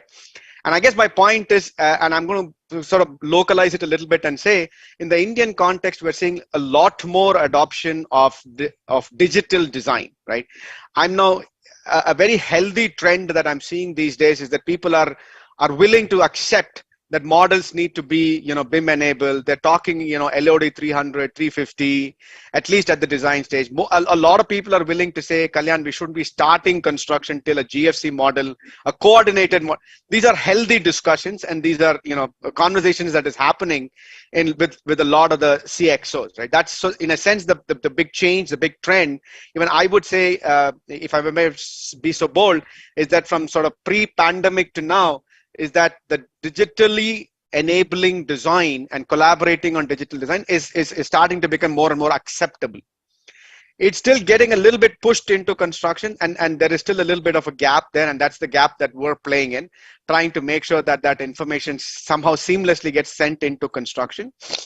And the reverse is, of course, that field data collection, which Anand touched upon using mobile and other devices and stuff like that. The third aspect that I want to briefly touch upon is that because of the nature of the industry and the fragmentation and all that stuff, people are still a little bit, I don't want to say nervous. They're a little bit apprehensive about sharing too much information because of the legalities and the logistics of the contractual arrangement and all that stuff. I mean, in fact, just coming out of a lean construction conference, and lean talks all about, transparency of information and accountability, forward looking, almost saying bad news given early is good information, so that if we collectively sort of, stem the badness from becoming worse, we've all kind of delivered value to that project, right? And so that's the third aspect of what I was going to touch upon, saying that, these digital twins become more and more effective if there is a process layer that allows people to somewhat, without fear of repercussion, maybe that's the best way to state it, share information with each other. And I think, even digital twins and all of those things, whether it's a project twin or an asset twin, I think will be a lot more,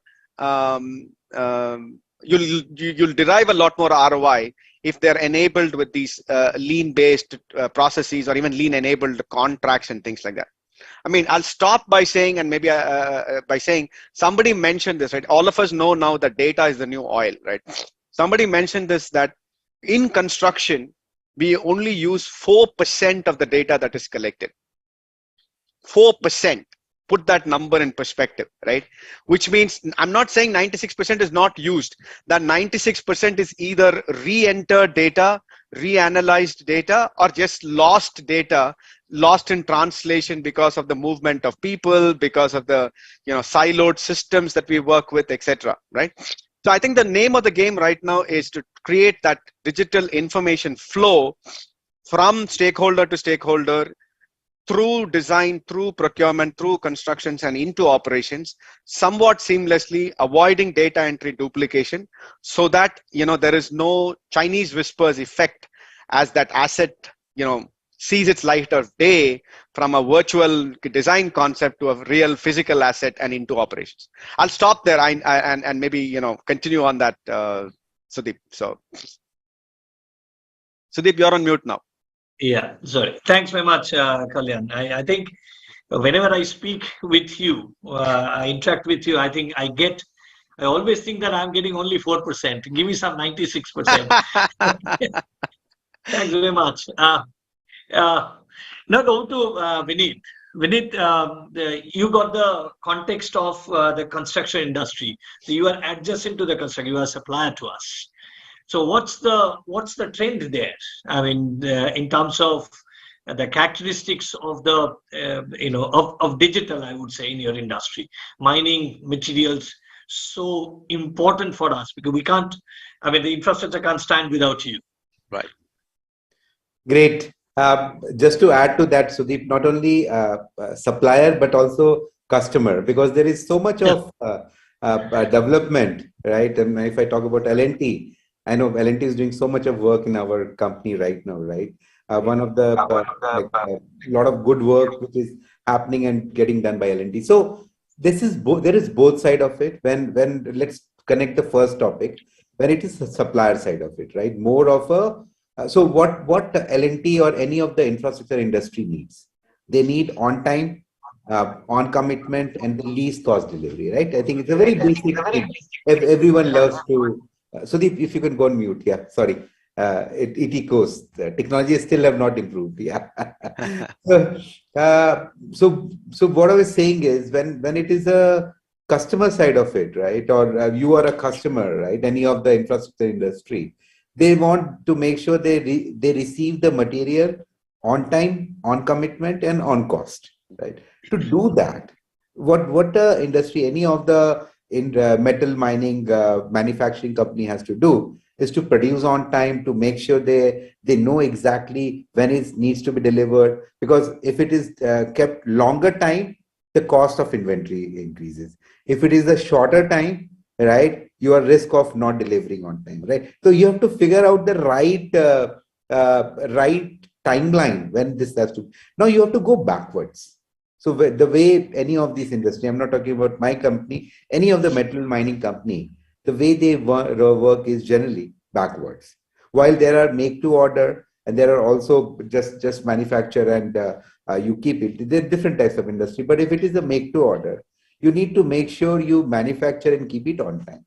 To do that, you need to understand the entire process.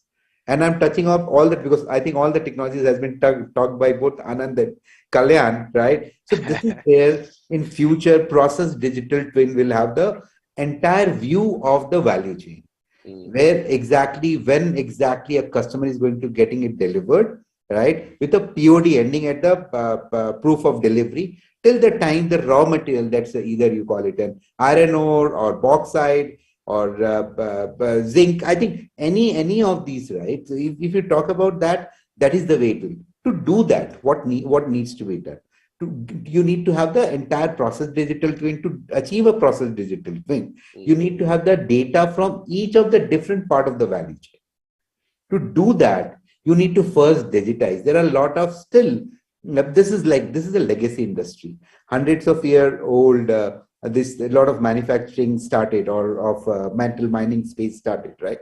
Not, and I'm talking, as I said, I'm talking very generic here. So still there is a lot of opportunity where first things has to be digitized. I know a lot of my peers also where things are still on logbook. So first thing has to be done to make sure it is on the data format. While Kalyan talked about 4% of the data, I'll tell you there are a lot of data which is still not digital. Right. So that is the first opportunity, making sure all the logbooks. So the policy of any company in the industry should be to make it touchless. That should be the mantra. When you define this mantra of making anything touchless, it defines that you're converting a data which is in a physical format or a written format to a digital format. Then comes the next few stages. And the way we do it to make assure that as a supplier, to make sure it is received on the time, we have to make sure that our throughputs are right? Whatever we are manufacturing on time, on delivery, to achieve that, how to also bring down the cost. Because if we are able to bring down the cost, we can provide a very competitive price, right? Then also reduce on the defects, right? If you have committed 100 ton and there is, let's assume there is a 1 ton of defect, we can only supply 99. How to make sure that the defects are reduced? Next is asset availability and utilization. So making sure that if our capacity is a 10 million ton plant, we are producing 10 million ton. We are not producing 5, 6, 7 million ton. Right? That's another focus. And finally, safety is the big focus. Assuring that while we achieve all these, it is done in the very safer format. Right? Now, also bringing the aspect of the more of a consumer or a customer to infrastructure industry, what we would expect is the same thing, where if a project is taken, it is delivered on time, because there is a lot of backwards value chain. If we have committed to start a plant on a certain time, right, there is a money commitment to our stakeholders, to our shareholders, that this will start and this is the kind of investment which is going, right, and it has to return back value. But overall, if I have to talk about a couple of more technology side of it, which definitely impacts is, in future, I feel metaverse will play a great role, and something which I am working on and I strongly feel will bring a lot of value. And this is touching on the safety side of it. Currently, what Vinit, just hold on, because next section is technology. We'll talk about that. Okay, we can come to that. Yeah, we'll take a stab on it. Yeah, thank you. Sure. So if I just look at it, basically this section was mostly on the technology, digital technologies in industry. So we got a little bit of perspectives, very wide perspectives to be honest, which is industry characteristics, which is fragmented to 4% data. To Anand said that 13% of GDP contributed by the sector. If I just take minerals and mining, I think it will be probably 30%. And then how it is changing, how they're capturing the data today, and the technologies from the drones to mobility to capture and then disseminate. So we got lots of perspectives, and you talked about process digital twin with it.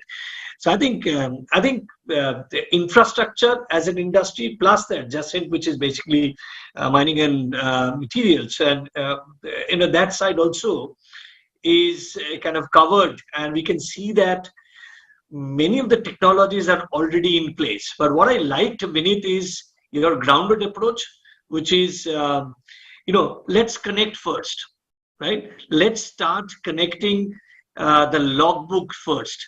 Make it a touchless and make it a low tech or whatever it is. Get the data, start capturing the data, which actually I think you are echoing with in a way with Kalyan as well as Anand. Let me go to the next one. Let me take to the next section, which is basically we are talking about technologies, and obviously we talked many technologies here. I would here request all of you to focus on 2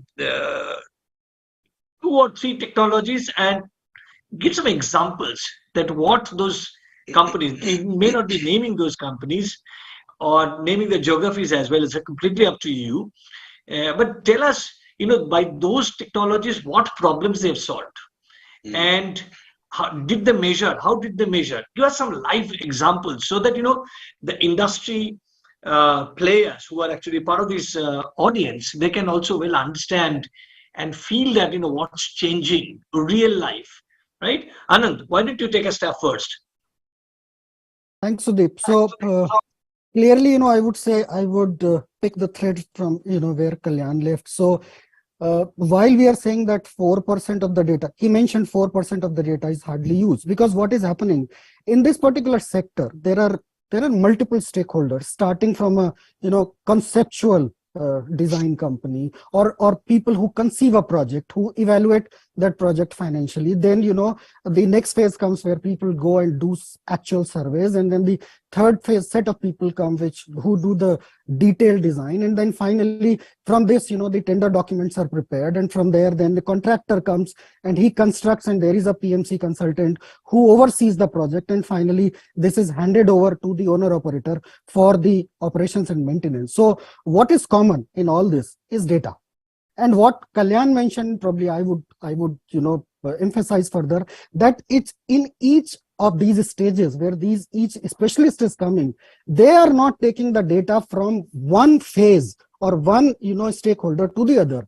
The whole discussion today and where it would improve, and this is a global trend. Some geographies are much more matured, whereas if we take India, some customers are much more matured. So there is a different level of maturity of digital adoption or BIM adoption. We can take any word, somebody say construction information. So one point which is very common across is data and the information. So to do this, what is happening is that I have worked with almost all the companies in India in my past 30 years, and what I'm seeing is we are in a stage, as it happens in every evolution. First, there is a lot of euphoria, digitalization, and probably that got accelerated during the COVID time. We are in a stage where there is now a confusion, because people are trying to correlate with the reality. There is a nervousness, there is a sort of unknown fear that if I deploy, this data-driven infrastructure development, this would give the transparency, because transparency will come. What has happened? What is the cost? Because you would be doing the quantity estimation. And as we see, getting the material just in time, whatever material you need, and at the right place. Because if you dump the material, maybe 100 meters away from where it is required, that is also a problem. So data, which is beyond now the paper, because interpretation of the data is important, communication of the data is important, and this is where common data environment is playing a big role.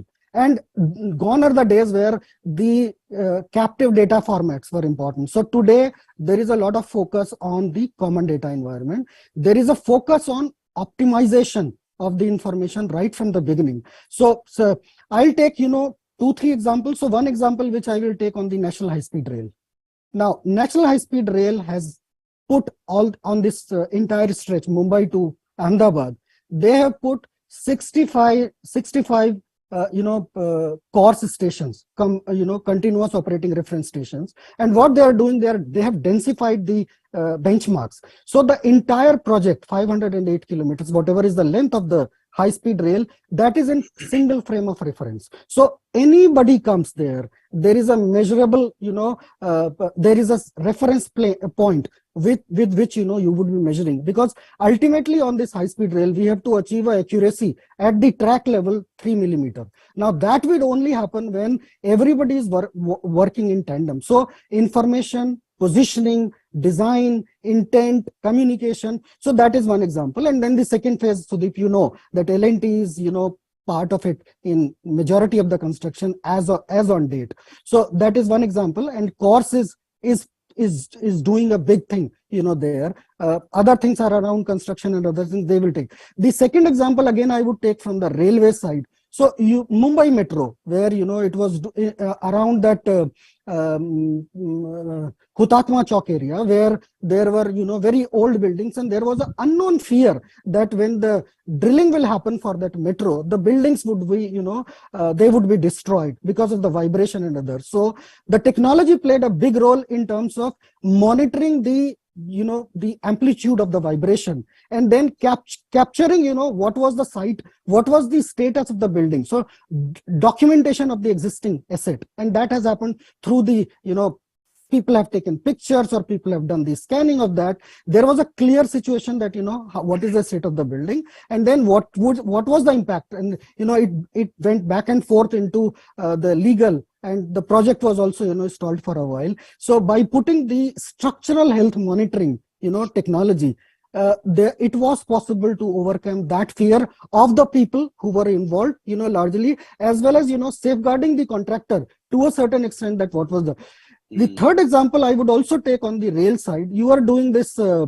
Dham Yatra, that Rishikesh Karnaprayag railway line, where I think it's a lot of, I think 2/3 of the track is in tunnels. So modeling is one thing, but the site condition, how does it behave when you do, drilling or blasting or, whatever for the tunneling activity? How does the material behave at that particular place? What would be the, heavings and other things that would happen in the tunnel? So there are technologies which are available, like, your tunnel profilers, where you put the, optical total stations with the prism, and then you see the behavior of the material, in the next till it stabilizes, so that you are in control. And similarly, you have the scanning activities. So technology per se is different for everybody. What I'm saying is the data is common, the information is common, and it goes from one end to the another. And I would again emphasize on the digital twin aspect, because in the past, or I would say till now also, we are talking of digital to physical, everybody is talking, but physical to digital, I am seeing very little people who are talking about it, because that would mean capturing the metadata of the information. Let's take the example of a road. What is the compaction, how many passes, that would be too much, but you need the metadata of the compaction, whether you correlate it with the machine guided, compaction metered value or whatever, but there has to be some data which comes to the owner in terms of some guarantee that, that level has been achieved. I think with that, I would sum up, unless, there is any specific thing, but again, coming back to it, that common data environment, data is the, the new currency everybody is talking about, and then taking the data from one end to the another, because it gets enriched at all levels. So from 4% to 96%, there is a possibility to do it. Thanks, Anand. I think you again summed up with quite a few technology. If I just start talking about those technologies which helped in that, Mumbai Metro side, I remember that case. Plus, you're talking about the tunnels, how strategically important for the country is today. Because I have a ASSOCHAM national chair also on the tunneling only, on the vibrations, etc. So I know how important they are. Plus, you talked about National High Speed Rail, which is again the crown of the country. And I know how precise constructions are going on, and how much technologies are being pumped into those to ensure that it's accurate. I think, yes, it's a different kind of, whether it's a laser, whether it's a vibration technology, whether it's IoT, very massive scale, precision IoT, AI oriented, AI enabled, not oriented. So I think all are there. Plus, I know probably you have not talked about the GNSS so far, the global national, the satellite system, satellite communication system that you have. Certainly, those are very, very important tools, technology that we are pumping in, and you are pumping in. I know as a Trimble is one of the finest technology companies, I understand, and the industry is getting a lot of benefits out of your investment into technology, no doubt about it. Thanks very much, Anand. Kalyan, I think you probably largely are working in that in the domain. So since it's a Bentley, obviously we'll talk about 3D, 4D, 5D, 6D, 7D, Meta D, all Ds, right? So I'd like to. I'm sure that is exciting for you, right? So, what are your take? I know you have touched upon in the first section, but tell me something good as well, right? Sure. How it is being used at this point in time. Yeah. Yeah. So I will pick up the cue from where Anand left off, and I'll also touch upon 2-3 examples on how the technology is being used on ground and what kind of benefits that users are realizing. And I'll jump around sectors. So I'm going to I think Sudeep, you'll have to mute. So I'll jump around sectors, and maybe I'll start with a metro example. I won't name names, so just in the interest of this one, metro operator, right, trying to put up metro 7 lines, 68 packages, and the MD's almost single KPI ask was, when my field engineer updates progress, I want to see a 4D simulation with no human intervention in between. Easy to define the problem, but to make it work, what we had to do, of course, was jokes apart, I think I won't get into the deployment details, but that's what we've enabled, right, for this metro operator, wherein when one of the package owners, which is a contractor's L4, L5 level Primavera schedule, gets updated, we run a CPM and tell that contractor, of course, whether you're on time, ahead of time, behind time, whatever it is, but somehow automatically translate that to a PMO level schedule at the line level to tell the MD if the revenue operation date is actually going to be impacted or not because of the progress that's been reported, or for that matter, not reported, right? So that's just like a time KPI you get. You now overlay this on top of a geo-coordinated model and all that stuff. Suddenly you're now able to see a plan versus actuals. You're able to see a more what I call as an immersive way of actually doing project monitoring. So gone are the days when you're actually looking at PowerPoints and reports and all that stuff. Now people like more visual ways of monitoring projects, and this is the trend. And I know we said Xverse and Metaverse and all of those things. I can imagine a future not too far away from now, when I'm assuming that the room will be the virtual project, and they'll be kind of walking around, touching and feeling, and making decisions, so to speak, right? I wish I'd love to see that light of that day, but today we are walking before we're running, and this is where we are, right? So that's like a metro example. And from there, I'll get into a highway or a road example, wherein in this case, the MD, of course, the broad vision was around digitization and all that stuff. And he said, Kalyan, when my contractor's field engineer raises that inspection request, the RFI, which is kind of the heartbeat of the way progress is monitored in these linear asset projects, I want him or her to raise it with an activity or a time dimension for a certain quantity of work, which is like a cost dimension, for a certain location, right? Length, width, height, whatever it is, depth, for a geo or a geometry coordination. and it has to go through a workflow and all that stuff, so that it comes and sits with my billing engineer. And when my billing engineer approves it, it should go to my accounts for payable, right? So basically he says touchless information flow that Anand talked about, from field data capture till the vitamin M, till the money gets paid to the contractor. And it went to the point wherein CFO said, I'm going to shut off ERP access to my project teams at the site if the certification of work doesn't happen through this process. The contract is not getting paid, right? Suddenly adoption problems went away and all that stuff. But but I think the point I'd like to make about this is there is two dimensions to this, right? This is what I call as instant gratification. There's what I call as delayed gratification.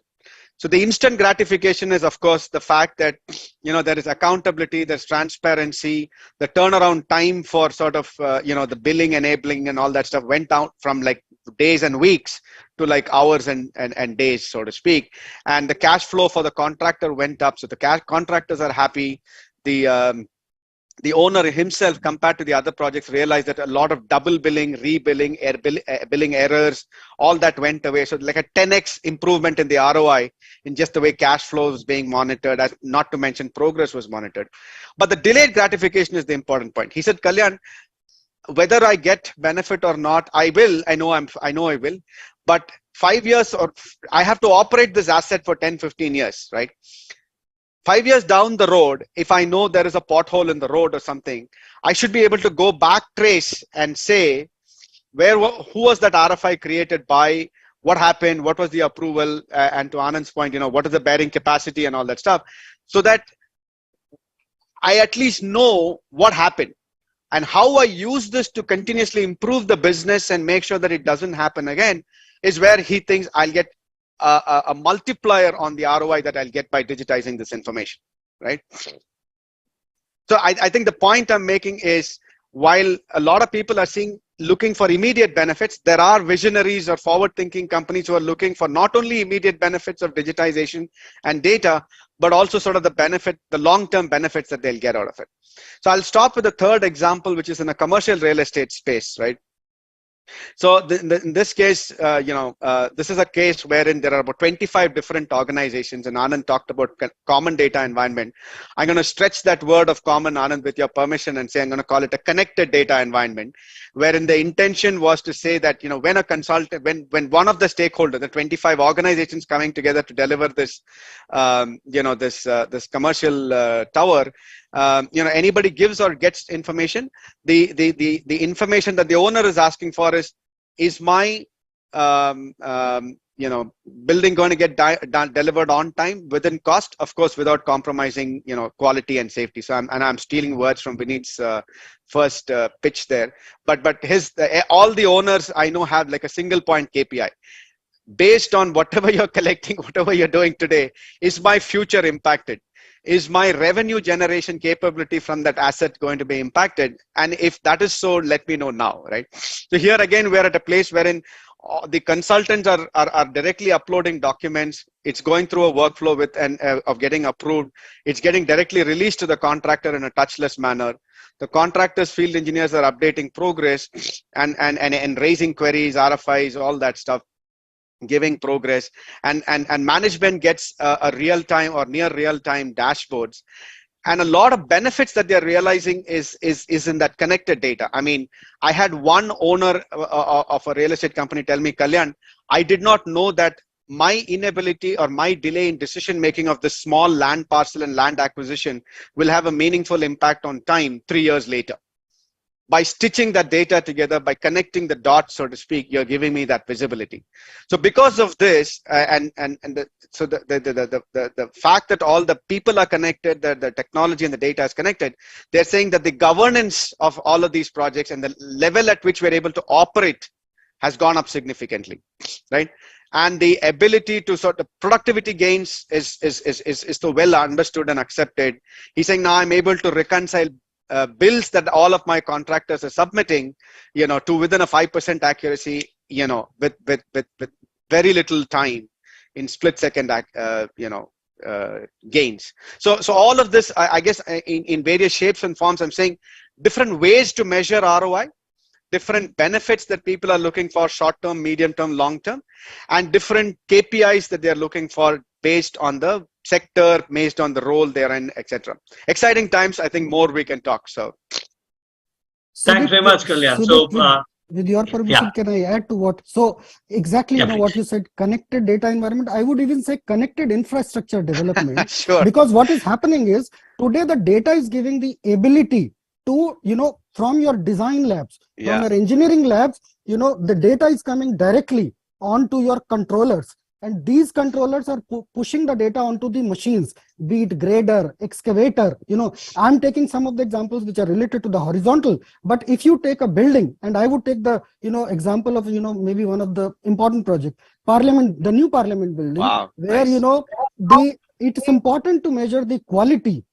So what is the deviation from the design versus the actual construction? So these can be measured by using the hardwares, which could be like scanner, robotic total station, how you put at the precision places your electrical points and others. So this was an example from a building space. Similarly, this could be an example in a marine space also. How do you take this data and automate the operation, control the hydraulics of your machine on a grader, excavator, compactor, paver. Similarly, on a marine environment, your excavators or your dredgers. So this is happening at all the places. The point where today we are seeing some bright spot.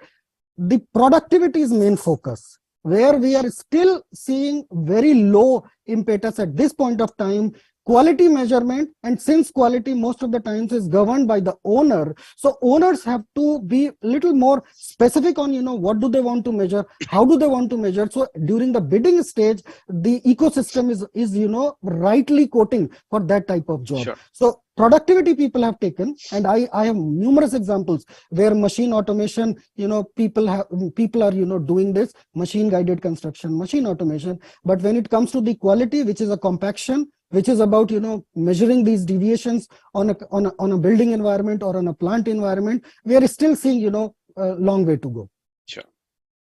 Thanks very much, Anand, for the rejoinder. So, I think we can go on and on. I'm sure we got quite passionate, Anand, as I know you. It's like you have taken the beacon to change the entire industry. I know that that's your passion. Okay, Vinit. For you, there are two questions. One is, of course, the technology. I'd like to also combine, because in the interest of time, the ESG aspect also, because whenever we think of mining, metal explorations, etc., a lot of people have got the back of the mind, they're the polluters. Of course, infrastructure is one of them. 33% pollution comes from construction, as I know. I may be, but please, in the interest of time, look at that. Take that into perspective. Talk about what this industry is doing today in terms of digital and ESG both together. Yeah, so I think first thing on polluter, I'll tell you that's a completely wrong aspect of thinking, because a lot of people are not aware. There are a lot of other ways the pollution happens, right? And if something is there in abundance, I'm sure there are a lot of metal which will be there abundant, available, and then you don't need to mine and take it out and manufacture in future. There will be ways, right? But now coming to pollution, the ESG aspect and the technology, both I will try to connect, right? First, let me continue on the topic of metaverse, which I was talking on, the safety side of it, right? It touches the technology as well as the ESG side of it. I will tell you in future, right, there will be no human need, and this is my not only prediction, I strongly have a gut feeling this will happen very soon. There will be no human needed to, if there is a fire, to know the source of the fire and to extinguish it. The drones will do it, right? Somebody sitting a little away, a fire truck will come. The guy will have in his truck the way he will manage his drone, or maybe just have a VR glass, and it will through VR glass, it will navigate the drone, and the drone will go and try to extinguish. This will happen. I strongly feel I have been trying to work on this use case, because I feel this will bring a lot of benefits to the entire ecosystem. Leave manufacturing or anywhere else, but in general life, right? If there is a fire in a apartment, right? Sending a human is a very dangerous thing. Rather, if you can send a machine or a robot. This is on the technology side of the metaverse side of it. I feel this will happen very, very soon. Now, coming back to the way industry we are using a lot of stuff, right, in the industry of the technology. And I always look at technology. So what my strong belief is, okay, tech is for BU. BU is not to use a tech, right? A lot of people feel that, okay, I have got this technology, please try to fit it in your business. That is not the way anybody will live. And this is a misconception with a lot of techie people like us, right? So it's all about, you have to think like a Lego block. Few industries may be very high on technology. A few of them may be a very legacy, but you have to figure it out how you plug and play the current technology in a legacy environment. That is where the innovation, the thought process will come, right? I'll tell you I heard Kalyan talking about the progress of projects and all that, right? This is something which I have done in one of my roles. We wanted to show the progress of the project and we wanted to make it touchless, right? So using drones data, capturing that and using computer vision to give a current data, current information on the site. Again, also getting the weather data, right? Combining all of them, not only telling about the history, how the progress has been, but also predicting by the current speed, the way the supply chain side of it, when exactly is going to come. And this is the way future people. So lot of jobs will get redundant in that way. You will not have a person to audit something. Technology will audit. There is no value addition by a person auditing something, right? What a person can audit and give more than what a technology can give, right? So I like what Vinit said. Technology will audit itself. Yeah, and technology is like a road, right? So it will audit whether road was developed, right? It will continuously see what kind of materials are used to construct that road, right? And also with the weather, using satellite data, continuously see how is the changes in the demographics of that road. I think that's the way the audit will happen on a daily basis. It will not need a person to go drive down and somebody signing it off, right? If this kind of non-value added roles will get eliminated, it will bring in a lot of value, because those people, a great civil engineer who is there for just auditing, may be used for designing something good, right? So everyone's talent will be used for right purpose in future. That's my strong belief. On the ESG side of it, I think there are three sides of it, right? While I talked about the safety side of it, right? Environment side of it, what I have seen and I have heard peers and what we are also doing is carbon capture is a big thing right now, right? Making sure while we are in manufacturing, how to capture the carbon and make sure we go the greener way.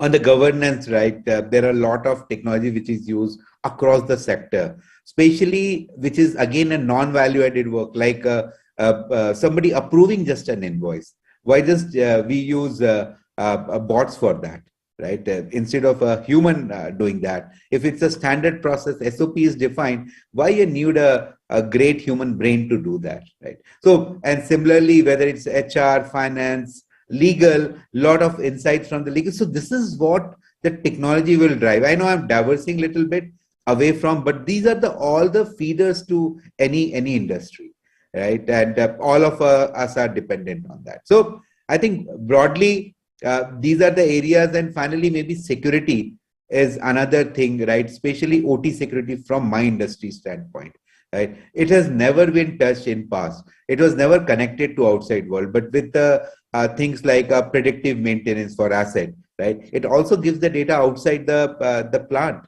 which was not, and with the level 3, level 4, level 5, level 6, level 7, I think everything is getting connected to the world now. How to make sure there is a great layer of security will be the game changer for a lot of companies in future.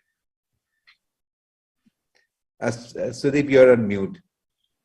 Unmute myself. Yeah, thanks very much. I think all of your words muted me. That's more important. Okay, thanks very much for. I think it's quite a bit of wholesome. I know that 50 minutes or 55 minutes is just too short to have such an in-depth discussion. I think I was also thinking of, touching upon as a, last 2 minutes I'll take and to talk about Alibaba cybersecurity. Thank you very much. We need to touch upon that because yesterday only I was looking at the report of Microsoft that India is a third most polluter in terms of OT vulnerability after US and China. This is the latest Microsoft report day before yesterday.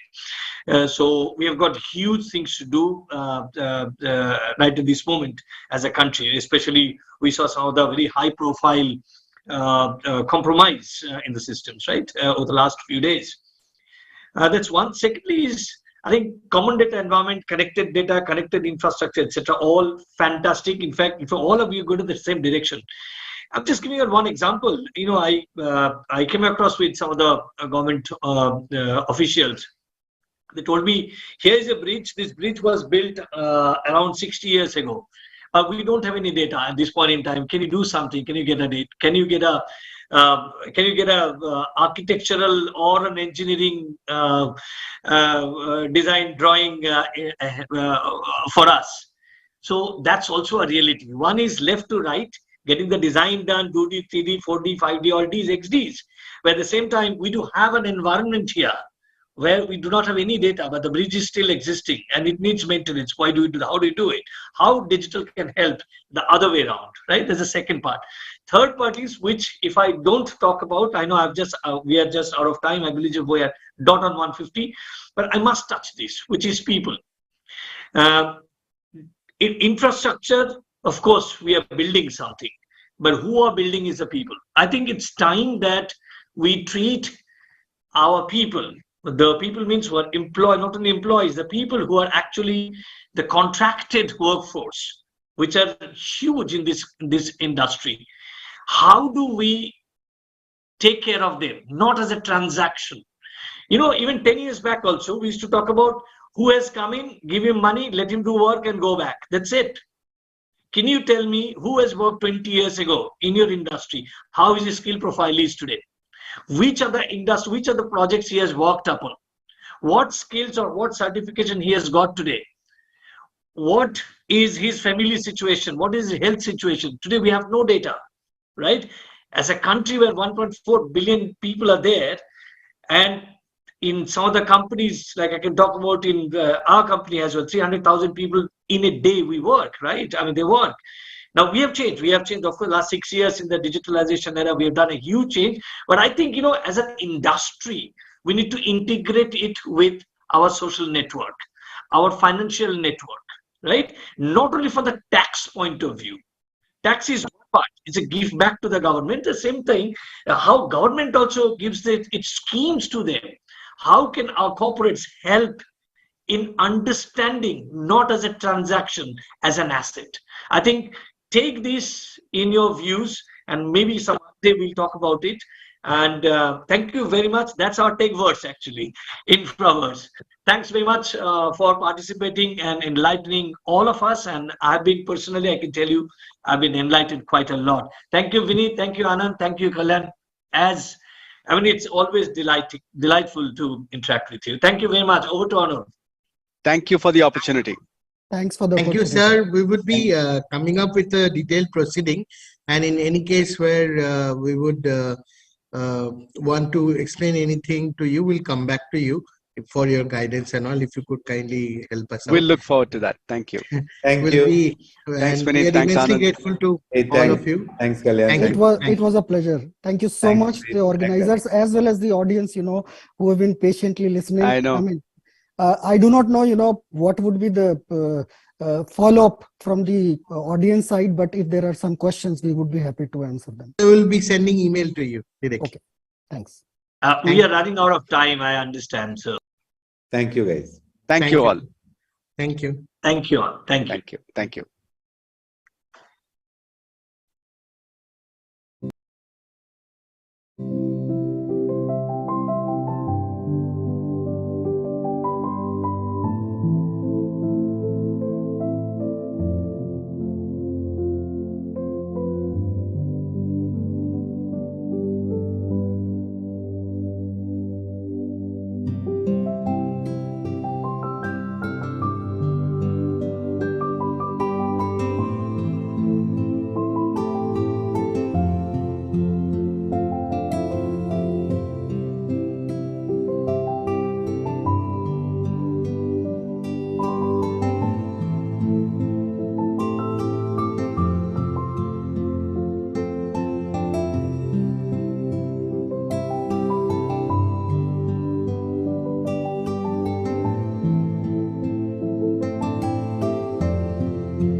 Thank you, audience. Welcome back. We are commencing the second half of India Infrastructure E-Conclave.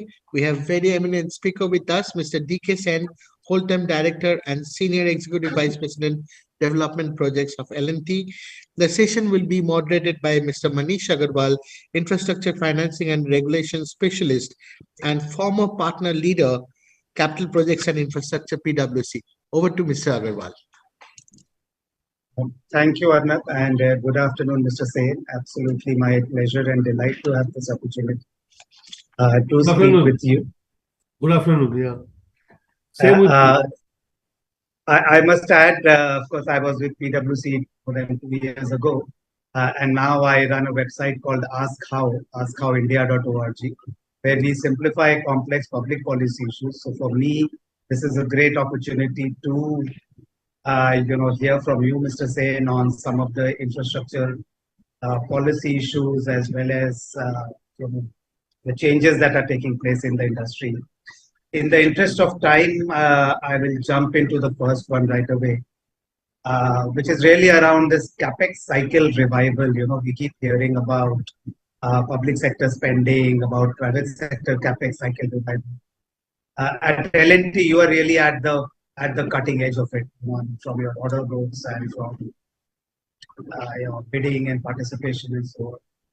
How do you see the infrastructure spend cycle? Is it really picking up? Is it changing the kind of sectors and kind of projects that we were seeing earlier? Okay, I think the capex cycle we don't have anything to complain about, because L&T at this point of time are sitting over a very big order book of roughly about 3.8 lakh crore in order book. But I must tell you, regarding the capex expenditures, the capex from the central government has moved very well. This year also, as on today, year to date, the capex expenditure is about 4+ lakh crore, and this is against this year's target of about 7.5 lakh crore. So I'm sure during the last quarter, generally a lot of things picks up because they generally rush and meet the target. So I'm very sure that the capex expenditure by the center will reach somewhere around 7 lakh crore or a little bit more than that. So that way, center target will be fulfilled. You also know that as per the NIP, the National Infrastructure Pipeline Program, the capital expenditure of the center and the state are supposed to be equal. Both are supposed to be 40% overall target. So center has moved well, but state has a very not so encouraging result. So far, about little less than 2 lakh crore capex has been spent, whereas the target is the same, about 7 to 7.5 lakh crore. They also have a lot of problem in terms of the fund availability. This GST compensation fund, what they're getting, 5 years was valid. So June 23, it is falling off. Okay, so I think they have a real challenge to garnish fund to push the infrastructure project.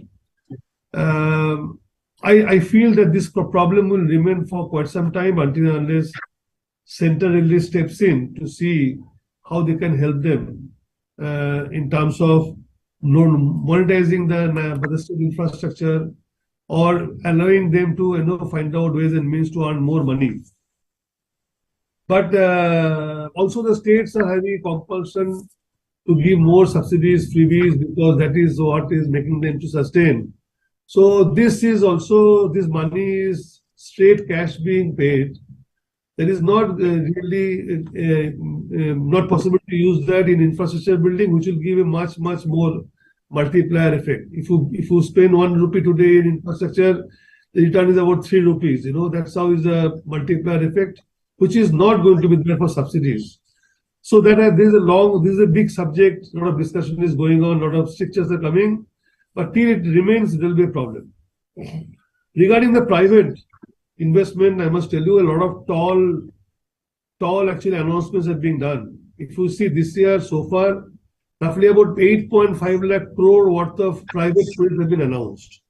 And these projects are actually coming up on the back of very encouraging some kind of policy reforms government has made, like PLIs, and the insistence of transition of energy from fossil fuel to renewable green kind of energies. This is also every company, if you ask them, they have an ambition to move to more renewables from today fossil fuel. So all these things are actually giving an incentive to private people to invest money because they have an incentive if they implement this. Also, the new age business like data centers, warehousing, cold store chain network, all these things are also new age, which are not there earlier. They are also private people are playing a very major role. So all these things together is actually happening good. Private are also investing money in chemical projects, metals, steels, green energy, renewable manufacturing. So these are all coming from a private industry, but 8.5 lakh crore is a promise or is a actually announcement. How much it hit the ground, we have to see. Right. Right. So that's very encouraging for the private sector and the center. On the state side, there was this proposal from the central government to create some kind of a incentive mechanism for states to spend more on infra. But I don't know if that is going to become fully operational. That was to align with the government must come up with some really strong incentive scheme, but if it is actually a government which is not the same as the center, then anything the government tells, center says, they view it with a lot of actually anticipation, apprehension. So we have to really solve this issue. Yes. Yeah. Yes. Absolutely. And like you pointed out, the challenge between infrastructure, which takes obviously as a larger multiplier, versus action services and feelings which have a more leading on from there on the the development impact that infrastructure has, and sustainable development goals very much more center stage now.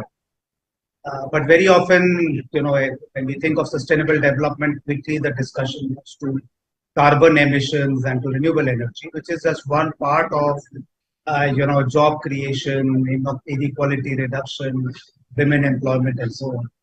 And again, a company like L&T, through its nature of business, is doing so much to impact sustainable development. What I was keen to hear is, are you seeing the current emphasis on ESG in its current form kind of being different from the past? Is it in some places, of course, emphasizing the right things? Is it some places we need to be careful about how we read ESG in an India context? Because clearly what has come from the West in terms of the priorities may not always align. So L&T is a very responsible corporate. L&T, whatever it does, it always thinks about the impact on the society. And trust me that with 60% of our business coming from EPC, we go to faraway places, sometimes in the middle of the city or outside city. We jeopardize a lot of things in the environment. We dig large holes in the earth, pour concrete, make bitumen, asphalt. So these are all actually, obviously, environment pollutant. So L&T is extremely focused towards how to also mitigate the kind of carbon emissions that we give. The L&T's policy is based towards 3P, the people, the planet, and obviously the profit. Otherwise, the shareholders will not be there for us. So with these 3P priorities, L&T goes into a very, very focused way in corporate social responsibility, that the projects that we take up across entire India, which actually deals with a lot of important issues like groundwater improvement, women empowerment, women education, mother and child care, also skill building, education to all, and we go to the villages. We form committees, deal with the panchayats, and they are all, because our presence in India is almost like across all geographies by virtue of our projects that we do in construction. We are having the maximum reach.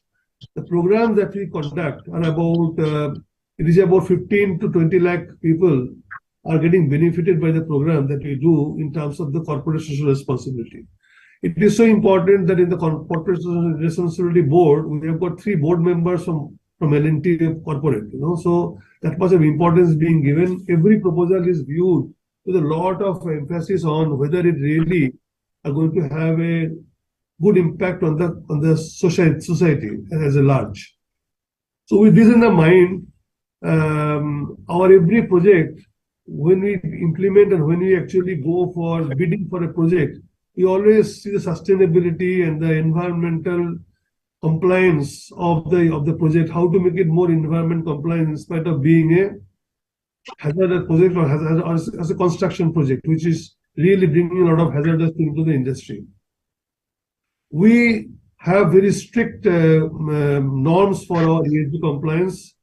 We have targeted to become water neutral by 2035 and carbon neutral by 2040, which is much earlier than entire India's program of 2070.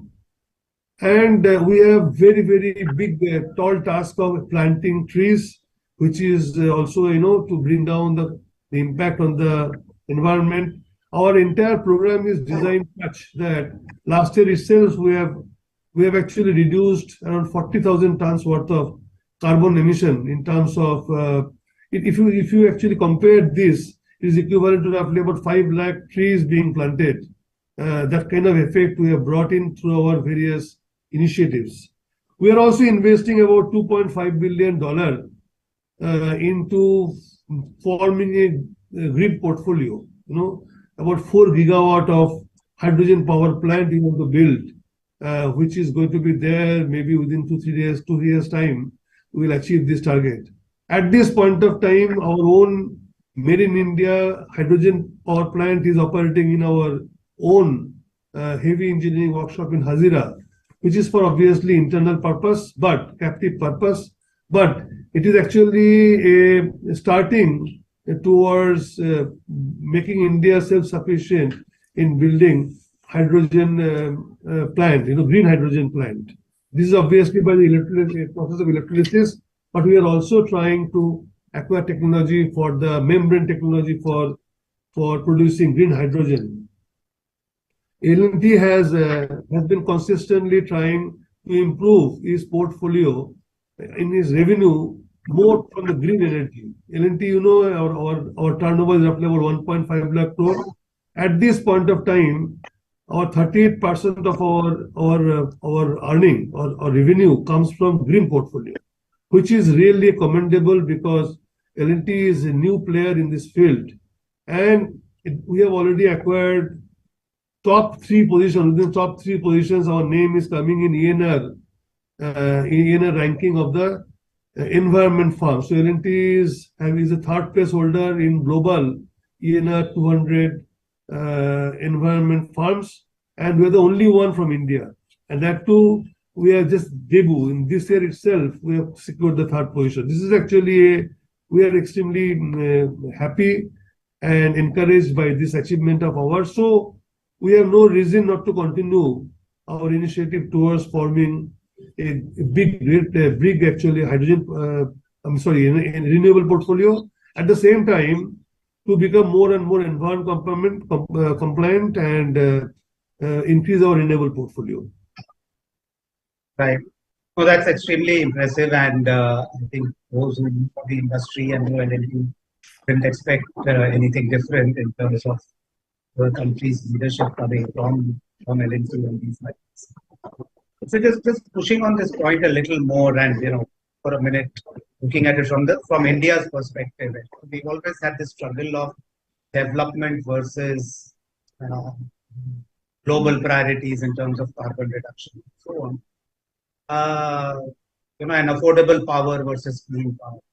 And in that context, when I see, Tata Power announcing that we will not add any coal, even while we are not sure when will long-term battery storage become affordable,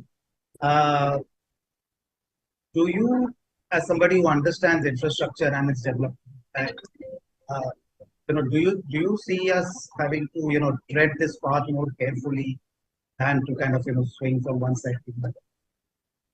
So all of us know India is at the threshold of a big leap into becoming like a the infrastructure has to be compliant or as per the world class. India can't afford not to do that. India is probably out of the entire world the most peaceful place where investors are having confidence to put in money. It's a unique actually position of India, and India must capitalize this. This can't come without development. So development has to be a priority. If we miss this bus, we will not be there. Okay? Now, at the same time, we really don't want to jeopardize the environment. Okay, it is both are extremely important for us. Maybe the West can afford to give more importance on environment because they're already developed countries. Their infrastructure is far, far superior than us. But we have to go to that level, and very fast and very soon. This emphasis on building an infrastructure will continue for a long time because our Honorable Prime Minister has a goal of $5 trillion economy by 2026, which is just another few years from now. India has to completely focused work on the national infrastructure pipeline to build the entire 111 lakh crore of infrastructure. We have to give importance to development. Not only that, going forward also India has an ambition to become about $40 trillion GDP in 2047. There is a Azadi Ka Amrit Kal. So 100 years of India. So these all will continue. The juggernaut which the Honorable Prime Minister started rolling will continue rolling even much, much beyond achieving the $5 trillion economy. So the infrastructure building will be essential. India can't actually take off their eyes from that focus, But we have to be environment compliant. So both have to go in a simultaneous way. We would have loved to give more emphasis to environment than development, but the current energy crisis is going on because of Russia and Ukraine war, and which is the impact of this is going across the world, more on the Europe and all that. So this impact will continue for some more time. We are not seeing really immediate relief from there. So at this point of time, to meet our own development, every country has to be making sure that we have our own energy crisis solved. So we have to still continue to actually use fossil fuel for some more time, but with a proper plan that when this crisis is over, we have to have accelerated effort to get back to our renewable energy ambition very fast. At this point of time, India has got about 210 gigawatt worth of fossil fuel, or thermal fuel, that's the power capacity. India is adding another 50 gigawatt to this 210 gigawatt as per their plan. That's by 2026 or 2030. India will add another 50 gigawatt more thermal power plant. 25 gigawatt is already under implementation, another 25 gigawatt will come. Maybe this announcement of NTPC or Tata is a part of that, this 25 gigawatt for that. But at the same time, India today is also having a tall ambition of becoming a 500 gigawatt renewable energy platform, portfolio. That means today what is 175 gigawatt, India has a plan to make it 500 gigawatt by 2030. So both the initiatives are going on simultaneously. But if you build a 500 gigawatt portfolio of renewable, 50% will be available for your actual use. That's the kind of yield. Whereas thermal power, we have a very high capacity of efficiency. That means we really get nearly 90% if we are able to do efficiently.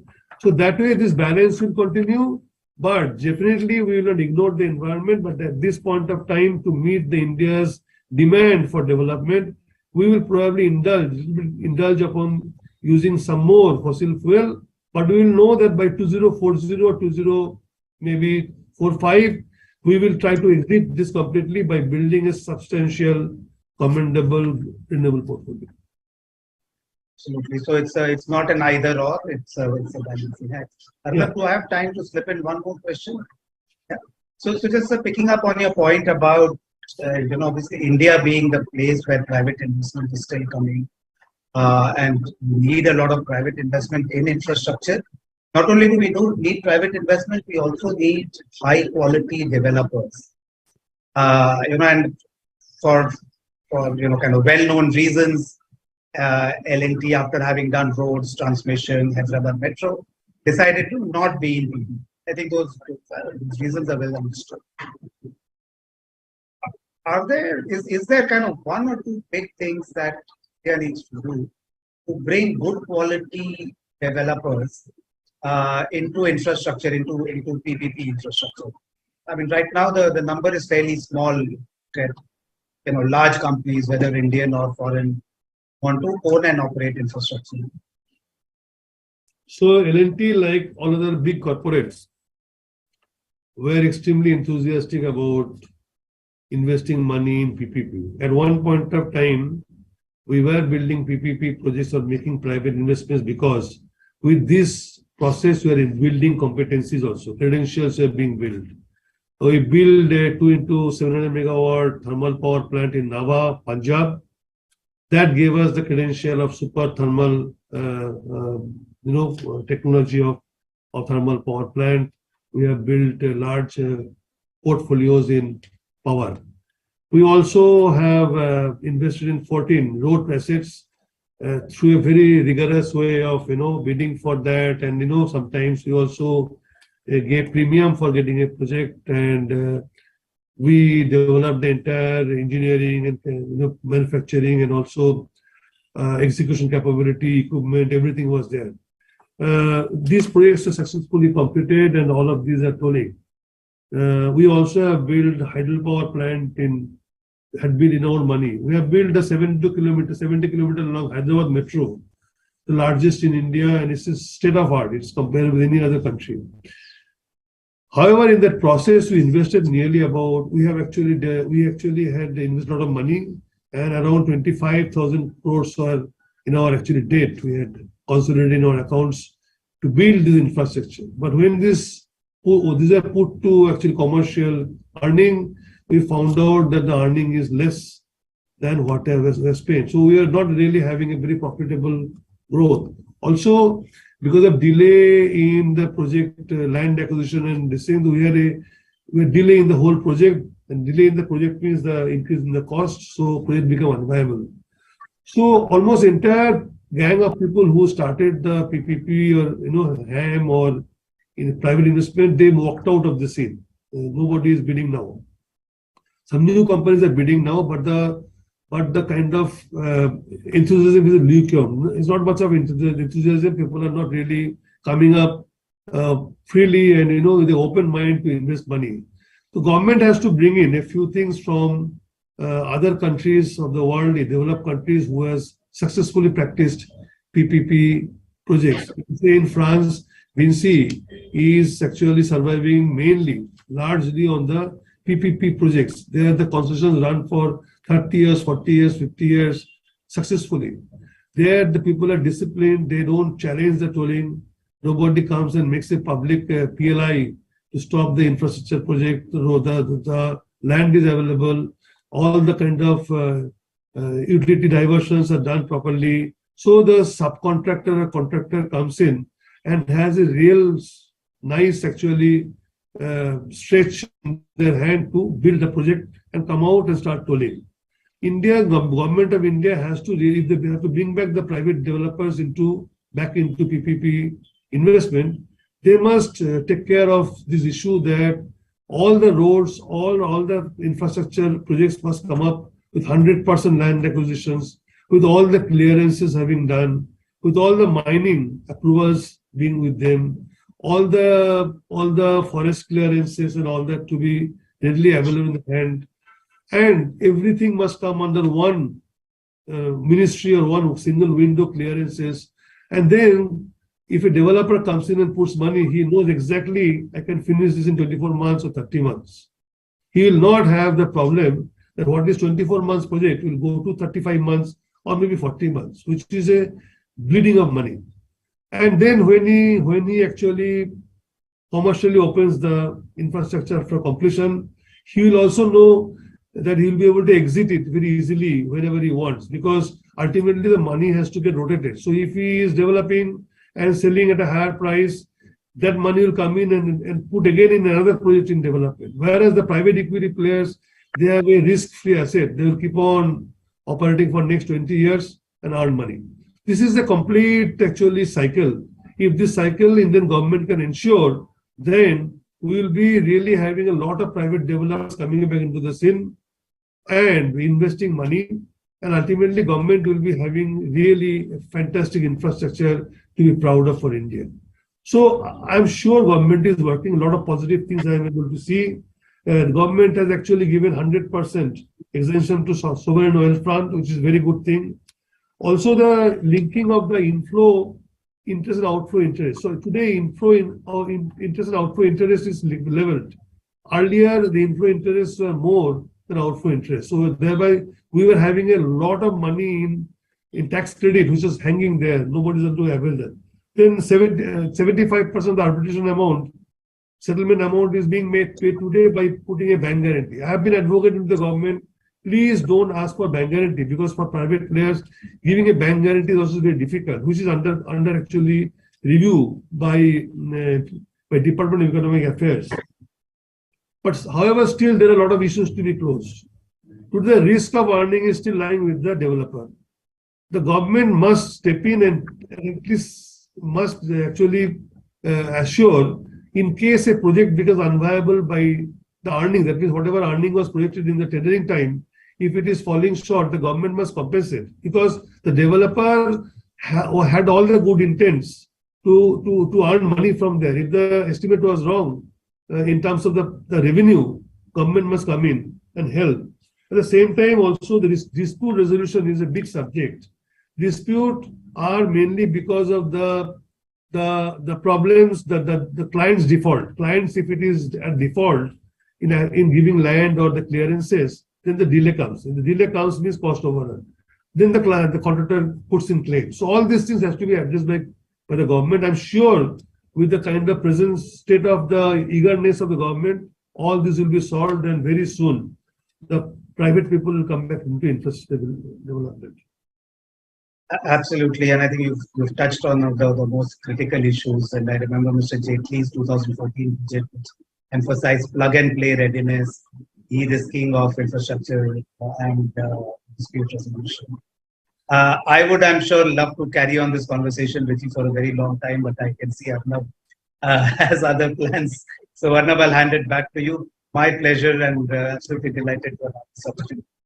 Yeah, we'll catch up someday, Manish. We'll somewhere, someplace we'll catch up.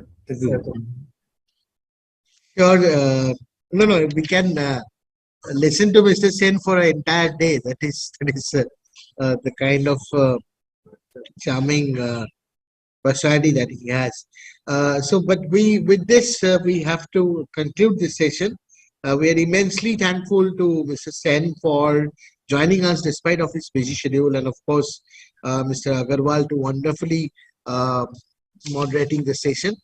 And with this, we conclude the session, and we'll be coming up with a detailed proceeding, sir. And if any phrases which office, and also to Mr. Agarwal, so that you can guide us. And with that, we will come up with a set of recommendation. We'll send it to the relevant ministry. That is our plan. Thank you very much. Thank you very much. Thank you, Mr. Agarwal. Thank you, sir. Thank you. Thank you. So with this, we have concluded this session.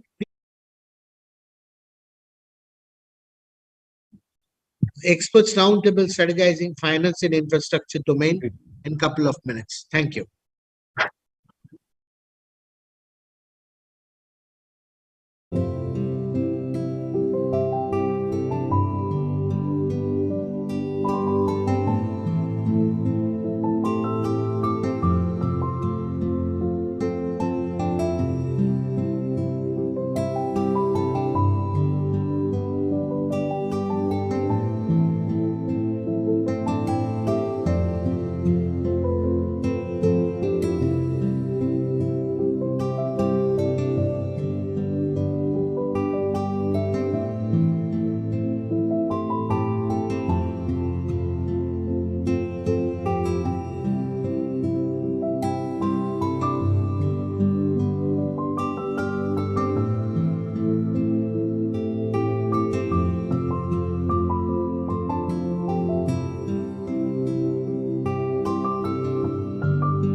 Welcome back.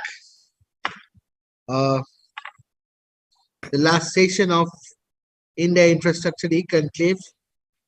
One of the most important part of infrastructure financing.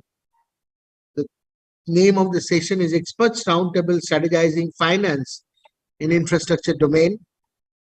We have very eminent speakers with us. Mr. Rakesh K. Singh, Group Head, Investment Banking, Private Banking, Marketing and Products, HDFC Bank. Mr. Shuman Shah, CEO, Kotak Infrastructure Fund, Kotak Investment Advisors Limited. The session will be moderated by Mr. Abhilesh Babel, Senior Expert, McKinsey and Company.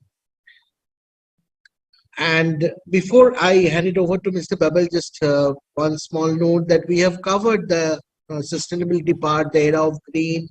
We have covered about, multi-pronged and innovative infra-financing for particularly for sustainability, sustainable finance.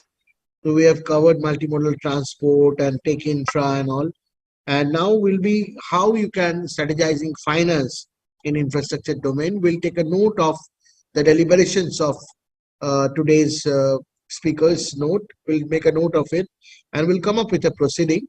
And anywhere where we will find some difficulty, we'll get back to the speakers and also to the moderator. With this, I'll hand it over to Mr. Babel. Thank you, Mr. Chakrabarty. I would welcome Mr. Singh and Mr. Saha to this panel discussion. We have a brief window of around 30-35 minutes. I'll just go around and lay the foundation of our discussion, which we are going to go around and have. As we see it, and this is more an outsider's perspective to how infra financing in the country is panning out. There is a huge pipeline of infra projects which the government has been successful in putting together. That part of the pipelining of the projects is reasonably in place. That could be anywhere in the range of 1.5 trillion to 2 trillion over the next 4 or 5 years. The challenge then comes out to go around and actually look at the fiscal position of both the central government and the state governments. Also, the fact that the number of private developers in the project development space are very limited. The amount of finance going into infra through PPP constructs is very limited. So we go around and spend our time and energies asking those questions and going around and seeking an answer from your perspective as to what that could be. So if I can, I'd start with Mr. Singh. Like I said, we have a reasonable pipeline in place. Where do you see the role of developers coming in? There was a point of time where developers were actually spending a significant amount of investments in the infra space. That has now trickled down significantly. Also, it is only limited to maybe majorly HAM projects, where also there is a fair amount of state capital tied in. So we've actually gone ahead and come a full circle from late 1990s to now, where we started with PPP annuities. We have essentially come back to PPP HAM, which is a form of annuity. Your thoughts on that same? Thank you, Abhilesh. The perspective possibly needs to be seen in maybe multiple lenses. And let me start first by saying that if you look at today the infrastructure space, we should look beyond roads to look at renewable energy. We should look at airports. We should look at city gas, which are all components of infrastructure. When you look at developers today, developers are there in each of the sector. There are people in the airport sector, there are people in the road sector, there are people in the renewable energy sector, there are people in the CGD sector as well. And not to take off developers who are coming in doing a significant amount of work in the warehousing sector as well. So there's enough number of sectors where people are available there. The developer profile initially included the people who had come from, some of the developers had come from outside of India to develop infrastructure projects. Over a period of time, they found the Indian environment a little challenging and went away.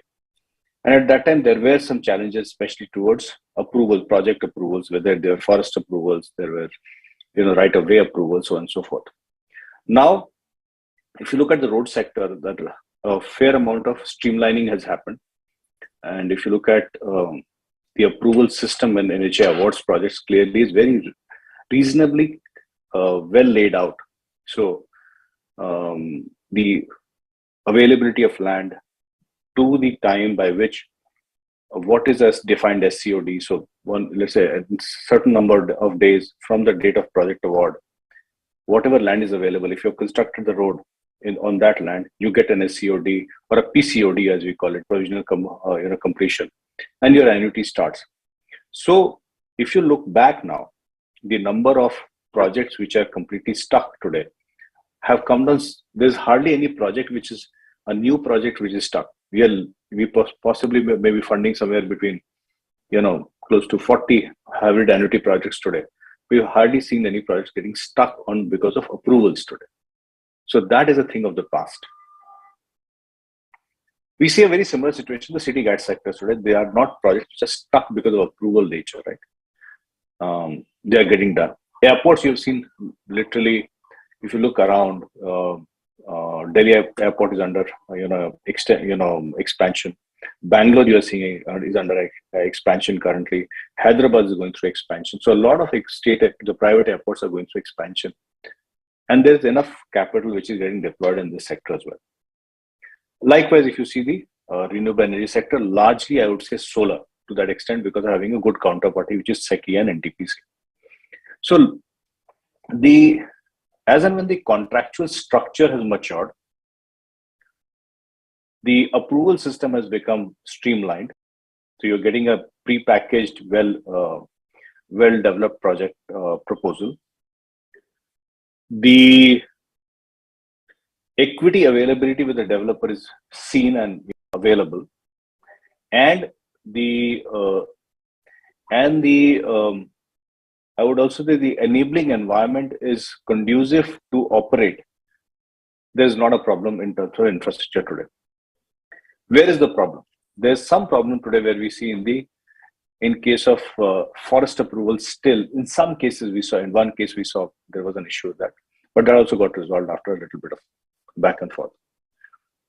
So per se, I think the operating environment has its own share of learning curve. We were coming from a country which had not developed such kind of infrastructure in such a long time, that also with private participation for a long period of time. So it has come through a learning curve. And we must appreciate that the PPP network is as successful in India as it could be in any other parts of the world. So the learning curve has matured, and I would rather compliment at this point on the government for actually being very pragmatic in resolving a number of challenges which we have gone through. And today I can say very well that I believe and I have experienced a very listening government. So when I have gone back to the government with changes in contracts, suggested changes, prospective changes, not retrospective, but prospective changes in contracts, there's a willingness to understand, there's a willingness to make change in contracts. And to that extent, I think it is a very mature operating environment today in India.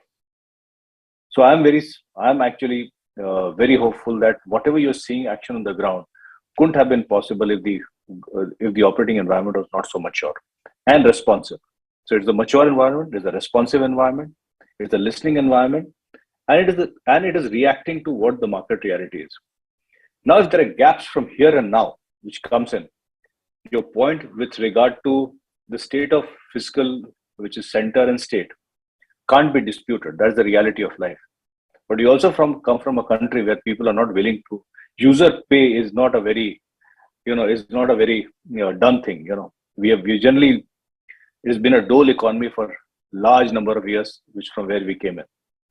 So from there to come to a user pay economy will take time. And I think FASTag and the success of FASTag is clearly a evidence that if you give good infrastructure, people will be willing to pay. I'll pause here. That's my view. The sectors you mentioned are essentially sectors where there is a bottom side protection which the government has given, whether it is, let's say, renewable energy, where there are guaranteed PPAs committed to it, or airports where there is a regulator which kind of guarantees your capital investments from risk. Capital and private sector capital has been wary to actually go around and look at taking market risks or traffic risks. So, if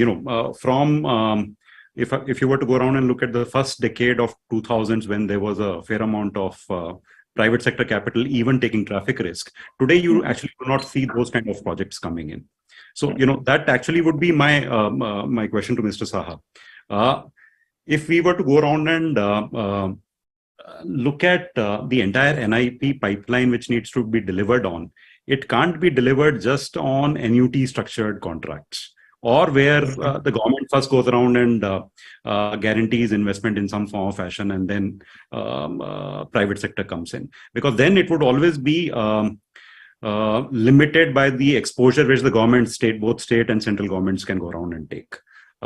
So how do we go around and break that to go around and deliver projects? And like Mr. Singh said, there are still very few projects where there is the user pay concept exists, where we have actually established that user pay concept. Right. Thanks. So I have a slightly different point of view. I think it's not that investors or developers are scared of taking market risks. I think where the real concern is the fact that before you take these market risks, you essentially have to take on a lot of construction risks, and the construction risks, if not carefully handled, could make your project go completely awry. And while you can live with some amount of market risk, the market risk combined with the construction risks, if they pan out and if they really adversely impact the construction cost or the construction schedule, can make your return estimates go completely haywire. And that is what I think people are concerned about. So it's a question of addressing one portion of the risks. You can't do anything about construction risks in India, but you can at least address the construction risks. You can at least address the market risks, and that is why there is a preference to sort of minimize the risks that your investment ends up taking, and that's why there is a preference to take on projects where, let's say, there is no traffic risk. And if you look at really, the kind of returns that developers make from, let's say, an EPC contract, a good quality developer would ensure that he has a margin of anywhere between 10 to 15% on the EPC contract. And that's on an unlevered basis. So if you lever that up, then the returns on equity would be significantly higher. So from a developer's perspective, if you can make, let's say, a 15 plus kind of a return on your equity from a construction contract, why would you want to go and take on the additional risk and headache of setting up or constructing a project and then taking on the market risk, taking on the regulatory risks? Because in a lot of states, what the state governments have done is post signing of, let's say, a concession agreement, they have gone back and said, okay, let's make this segment of the vehicle population not pay any user charges, and we will compensate the concessionaire for any loss in revenue. And then there are additional risks associated with that kind of outlook or that kind of an approach. So why take on all those risks when I can make, let's say, 15 or 15 plus percentage on my equity by simply doing EPC work? So that is why, of course, there is a definite move and a preference of developers to cut risks and focus more on EPC contracts, or for that matter, HAM projects where there is an assured payment from the government irrespective of traffic. So it's a question of minimizing the risks associated with your investment or with your capital. If that were to be true for developers, that between an EPC contract and actually going around and holding a traffic risk project, they would obviously prefer EPC contracts.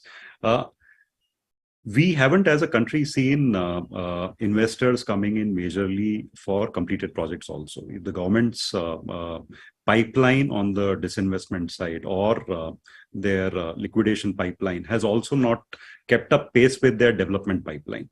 So even today, entities like NHAI would be sitting on overall entity debt of anywhere in the range of 3.5 lakh to 4 lakh crores. And that kind of hamstrings their ability to go around and do many more projects.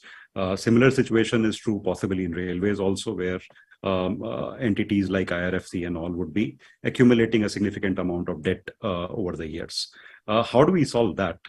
Because domestic capital, whether it is coming via mutual funds or whether it is coming via REITs or InvITs, is essentially looking at a return which is slightly north of 10%, versus the historical cost of capital for any one of these infra projects, which take NHAI for example, or IRFC for example, has been 7 to 8% or nearabouts. They are more comfortable with that range, while the investors are seeking more than 10%.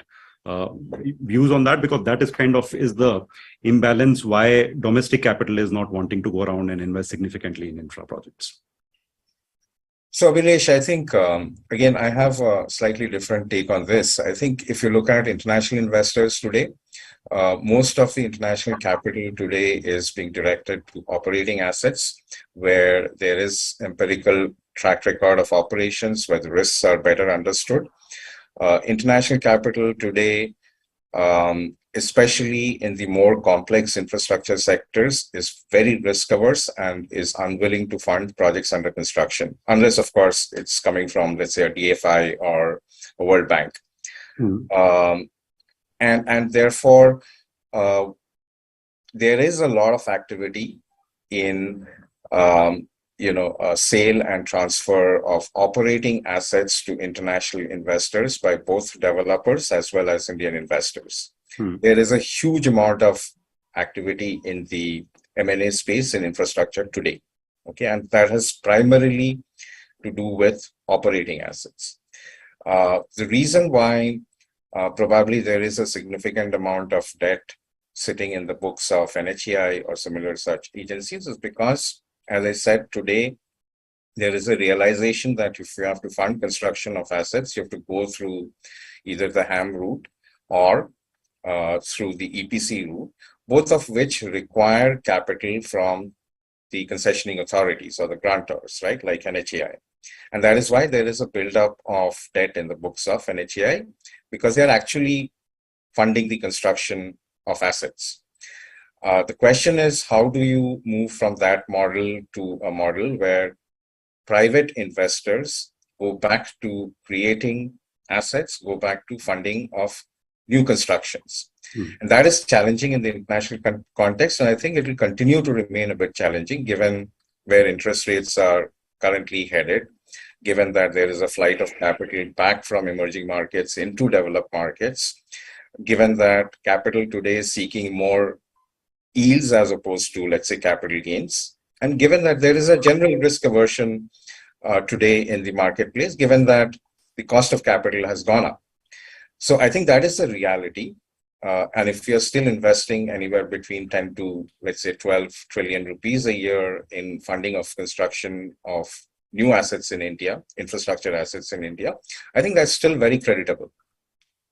And that's happening because there is some amount of resources available in the domestic market, which goes into creation of these assets. And we should probably continue to do that instead of spending a lot of time and energy trying to convince international investors that no, come in and fund new constructions.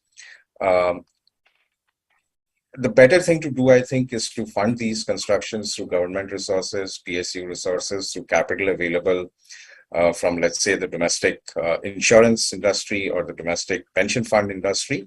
And then once these assets are operating, these assets have stabilized, then package them and sell them to international investors when the interest is going to be far more significant. Thank you. But that kind of still leaves the question, there are not enough avenues available for domestic investors to go around and invest in India, in the infrastructure projects.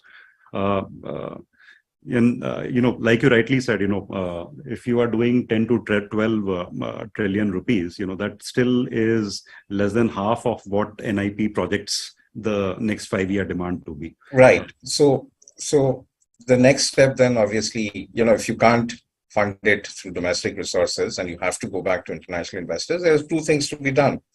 So on the supply side, we have to make sure that projects are structured well, that the projects are, there is a reasonable assurance that international investors can get that the projects will be completed on time, and that the approvals process, the permitting process is not going to hold up the construction of projects.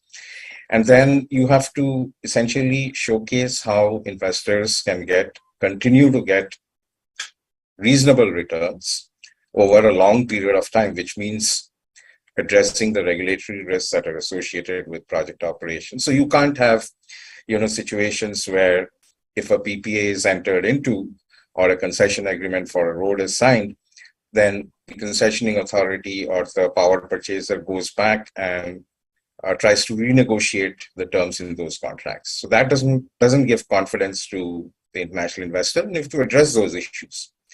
And then only capital will come in.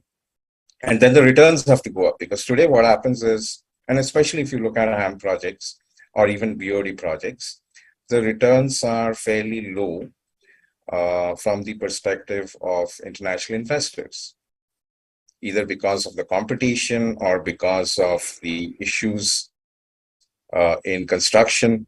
And if you have to adjust for, the rupee depreciation against the dollar, then the long-term returns for international infrastructure investors are fairly low, and that's not attractive enough in a scenario where interest rates globally are going up. So those two things will have to be addressed. So, that's a dichotomy. We can't have our cake and eat it too. We can't have our cake and eat it too. So we've got to address either the supply side or the demand side, right? Yeah. Or both. You need a lot of capital coming in. Parallelly, the capital would expect reasonable returns going to it, and those are not the returns which the government has actually seen historically giving out.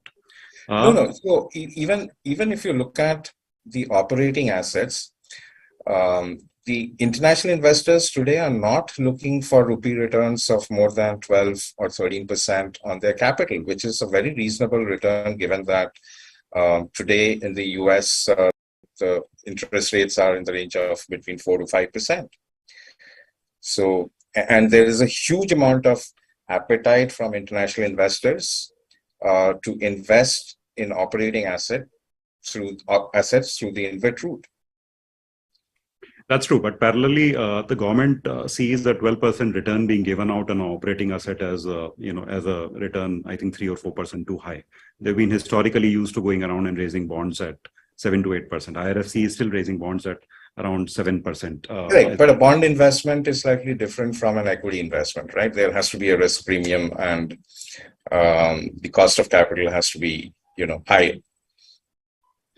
Actually, this is where the other thing, when we discuss with government entities, they actually do not see this value of an operating asset not being operated by themselves and being operated by international company. There are economies of scale, or there are benefits of that O&M happening outside government hands. They actually do not see that benefit coming out.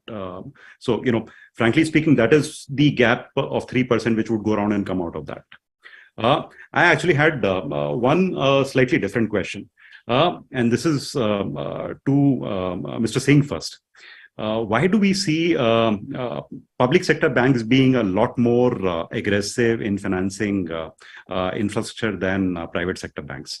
Also, now with NABFID being it's established, maybe by the time we see the benefits of NABFID would be a year and a half down. Once you have reasonable bottom side protection, that there is a buyer in the market who would happily go around and take, who'd happily down syndicate your loans, why do we still not see aggressive behavior from private sector banks in the infra space on debt side?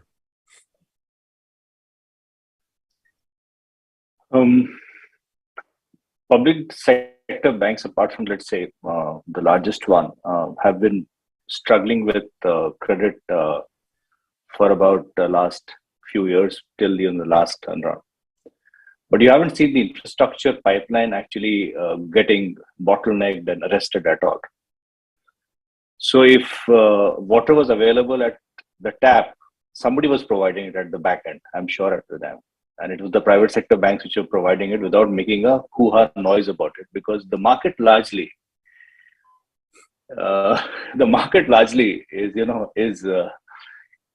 understands infrastructure in variety of manners, right?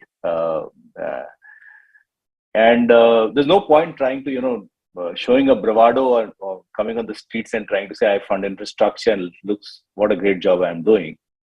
And the growth has largely come from infrastructure for most of the people, infrastructure sector and the supply chain of infrastructure, right? Which in the last few years has been at the core of providing the bank credit growth apart from retail. So it will suffice for saying that if you look the environment around in a environment where public sector banks were struggling with balance sheet, but the infrastructure is still getting funded, somebody would have provided the money. And that should answer your question. So if one minus that is the... How does NABFID change this? What are you seeing the benefits of NABFID coming into this picture? So it is like Cristiano Ronaldo coming and playing for Portugal. I hope somebody wins the match at the end of the day. Right? So what I'm interested in is in Portugal winning the match, right? So let's see what happens. See, this is nothing. No one entity can come and completely change everything, right? So let's understand that there is a larger banking system out there which is very responsive, very responsive, very understanding of risk and return. And it does understand its obligations to the country and does get into that. It wouldn't have been possible that you would have seen such rollout of infrastructure in the country without banks having participated. And just to give you a sense, Abhilash, 80 rupees of every capital which is deployed in infrastructure comes from the banking sector. It is that only 20% that comes from the private sector, okay? Which is the private entrepreneur. 80 rupees of bank capital is invested in every road which you walk in, every airport you go in, every gas pipeline you see around. 75 to 80% is debt capital that is provided by banks. Okay, so there is enough and more that has happened, but except the fact that people have chosen to keep it quiet and simply not go around beating around saying that they've been doing infrastructure. I'll also like to take a few questions which you asked Suman earlier, and if you permit me, I possibly would like to give slightly perspective to it. So if you look at NHAI and IRFC as two institutions which are funding one transport roads and the other railways, it is no different from Freddie Mac, Fannie Mae today in the US and many other corporations. If such an institution in the developed world is very highly leveraged, nobody questions, right? But if it is leveraged in India, everybody questions, right? Why? You must introspect. We are in a capex mechanism. It is sovereign backed. They have held on to all obligations. So where is the question of us having a doubt that the sovereign won't step in tomorrow to protect any of these institutions when it is interested in building the infrastructure? That's point number one. I wanted to leave it with you and with the audience as well. Number two, if you look at NHAI and there's this, and if you just were to strip it from saying that, let's say the debt is 4 lakh crores or 4 lakh or change crores.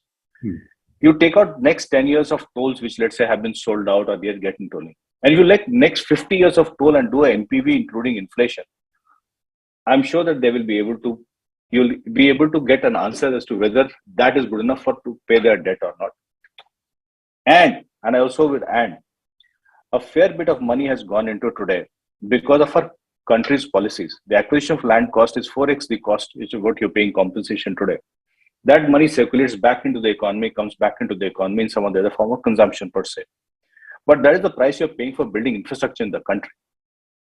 Now, if you do that, and there is a stock of land which a company holds like that, the balance sheet will show till it goes to closure and a sufficient amount of toll comes in and monetization doesn't happen, you will see that bloating effect on the balance sheet. But that would have happened in any country which was doing anything like this, you know. So I think it is good for us to acknowledge that we're in a let's say in a capex mode. Balance sheets will bloat whenever there's CWIP on any balance sheet. So you would have seen that CWIP this is a CWIP issue, right? I'll also make three more points that you had asked, why is private sector not taking risk? So if you look at private sector not taking risk, is like the biggest balance sheet in the country is the country's balance sheet, right? It takes a capex risk on one side, okay? It gets told on the other side. It has the capacity to absorb any amount of volatility on either side of it, right? Because it is the largest balance sheet in this country. So what the country has done in all its wisdom is seen that, listen, if I pass this volatility on to the smallest shareholder, it cannot manage. You saw what happened in the energy prices in the UK right now, right? What has our country done? It has reduced the volatility on people who can't take volatility and absorb the volatility at the top, which it has the ability to take the shocks. A developed world thought is very wise to put the market risk right on the people on the street. You saw what happened in the UK. We have chosen that let's not put this on smaller developers in a fledgling economy where the developers are still not capable of taking this kind of risk, and take this risk on a master balance sheet and gradually pass it on through various mechanisms. TOT is one mechanism in which you are taking risk. You also take some little bit of risk also today on the airport on a hybrid till mechanism, which you take some bit of risk on performance of the airport. You are taking full risk on CGD. CGD is a complete risk. There's no backside protection to anybody in the CGD. Similarly, even in energy, while you take risk, but there's reasonable amount of risk which you take because the power has to actually get produced, come what may. There's not take or pay. So you take the power production risk as far as that is concerned. So what the country has done in the path to building infrastructure, it has chosen that larger balance sheets which can take and absorb risk on a portfolio basis, take that risk and do not pass on the risk to smaller balance sheet and just completely, bring a fear environment in the economy where people just step out and they are not able to handle it. And the last 2 points I would like to make is, we talk about foreign pensioners coming and investing into the country. It's time for us, all of us, and you rightly mentioned of InvITs, it's time to open up the economy to Indian owners, Indian investors who can put money through InvITs and become owners of our own infrastructure. And expecting a CAL pensioners or CalPers to come and invest, or OTPP to come invest, or I'm just taking the names for just for example. These are all pensioners of countries where the infrastructure is not built. It is built in India. It's time for our pensioners to step in and take that risk because it is our infrastructure at the end of the day. And lastly, if you look at a good example of this is, if you look at the equity markets, Suman comes from an equity markets background too, and he will see in the 2000s, 90s and 2000s when we started our life, if FIs used to sneeze, we used to get deep cold, we would literally be in refrigerators, right? And if they, so it was a bad situation. Look at the domestic SIP market with 12,000 crores of domestic SIP. They can have deep cold, they can have COVID. We are okay, we can manage. Some volatility, you will see 5-10% volatility in the market, but we are in a far stabler situation as well. So you may see this as a market which is going through a transition to adulthood. And once it reaches adulthood, I believe personally that it is one of the strongest and the best regulated markets in the country, in the world also. And you will see a different set of investors who can take this kind of risk, come and invest in this country. And there's enough money which is flowing in, but it has to understand that India will not offer you fully hedged dollar returns of 15%. This is not going to happen here. Okay, so what Indians are doing is they're saying, listen, we'll give you a rupee return of 12-13%. Dollar risk is yours. If you manage to do it. Otherwise, you'll find local money to do it, which is what is keeping your user pay in a manner in which it is controllable. At 15-16%, it was not sustainable. Products are not coming. But at 12%, at least you're seeing products which are coming in. I'll pause here. This is personally what I thought about what you were asking earlier. Thanks, Mr. Singh. I have one final question for Mr. Saha before I wrap up. Are there any pools of international capital which we have not tapped in, which are going to bring our cost of capital, either for government or for private developers, hedged cost of capital a bit lower? Look, I think the capital that has really come into infrastructure today straddles global insurance companies, some of the largest pension funds. I would probably think that insofar as the infrastructure space is concerned, probably some markets like Japan could be tapped better. And there's a lot of lower cost capital available from Japanese investors. We could also probably look at the Australian investors, particularly some of the large, pension funds, who have invested in the past, but there's probably a potential for them to invest much more in Indian infrastructure, particularly because they understand the infrastructure space very well. And to some extent, even the US, the funds, endowments, funds, pension funds, etc. But from Europe and from Canada, I think we have seen a lot of inflows particularly from Canada, we have seen a lot of inflows coming into constructed operating assets in Indian infrastructure, and that's very creditable. Thanks a lot. I think any dollar-based return of anywhere in the range of 4 to 5% is something which I'm assuming even the government would be very comfortable looking at. They are in any case raising a significant amount of money through routes like JICA. But the only problem is then you essentially are also dependent on Japanese construction companies to finish a significant amount of your project costs. So those are tied up on that.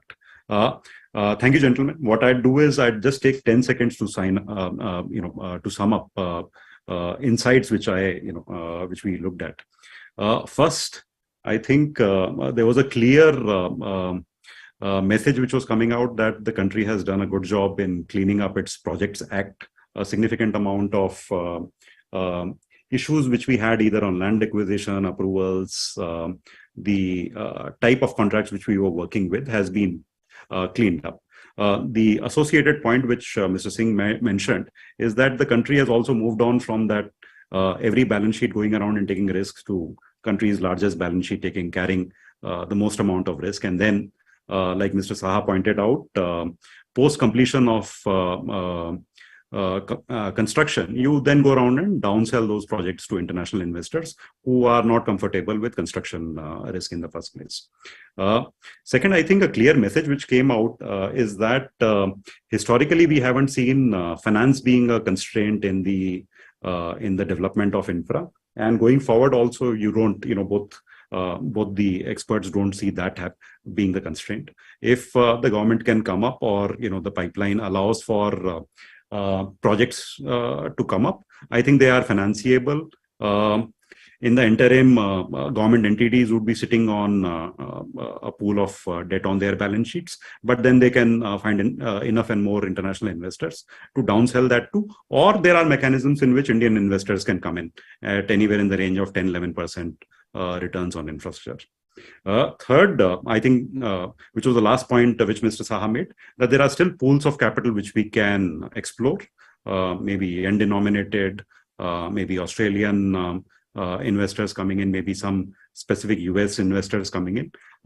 So from a headroom perspective, finance is not a bottleneck. If the government wants to go around and accelerate its investment program, there is enough and more capital available. With that, I'd thank both the gentlemen, Mr. Saha, Mr. Singh. Thank Arnabji for giving us the opportunity of actually speaking on this interesting topic. Thank you. Thank you, Mr. Babel. I was just taking notes and how interesting the entire and engaging the entire discussion was. As I had discussed earlier, that we are taking notes, we are coming up with the proceedings, and anywhere where we will find any kind of difficulty in understanding, we'll get back to the respective speakers and also to Mr. Babel. With this, we end the session strategizing finance and infrastructure domain. We are immensely grateful to Mr. Rakesh Singh and Mr. Shuman Shaha for joining us despite of their busy schedule, and also Mr. Abhilesh Babel for wonderfully moderating the session. Thank you to all. Thank you. Thank you. Thank you. Thank you so much. Thank you.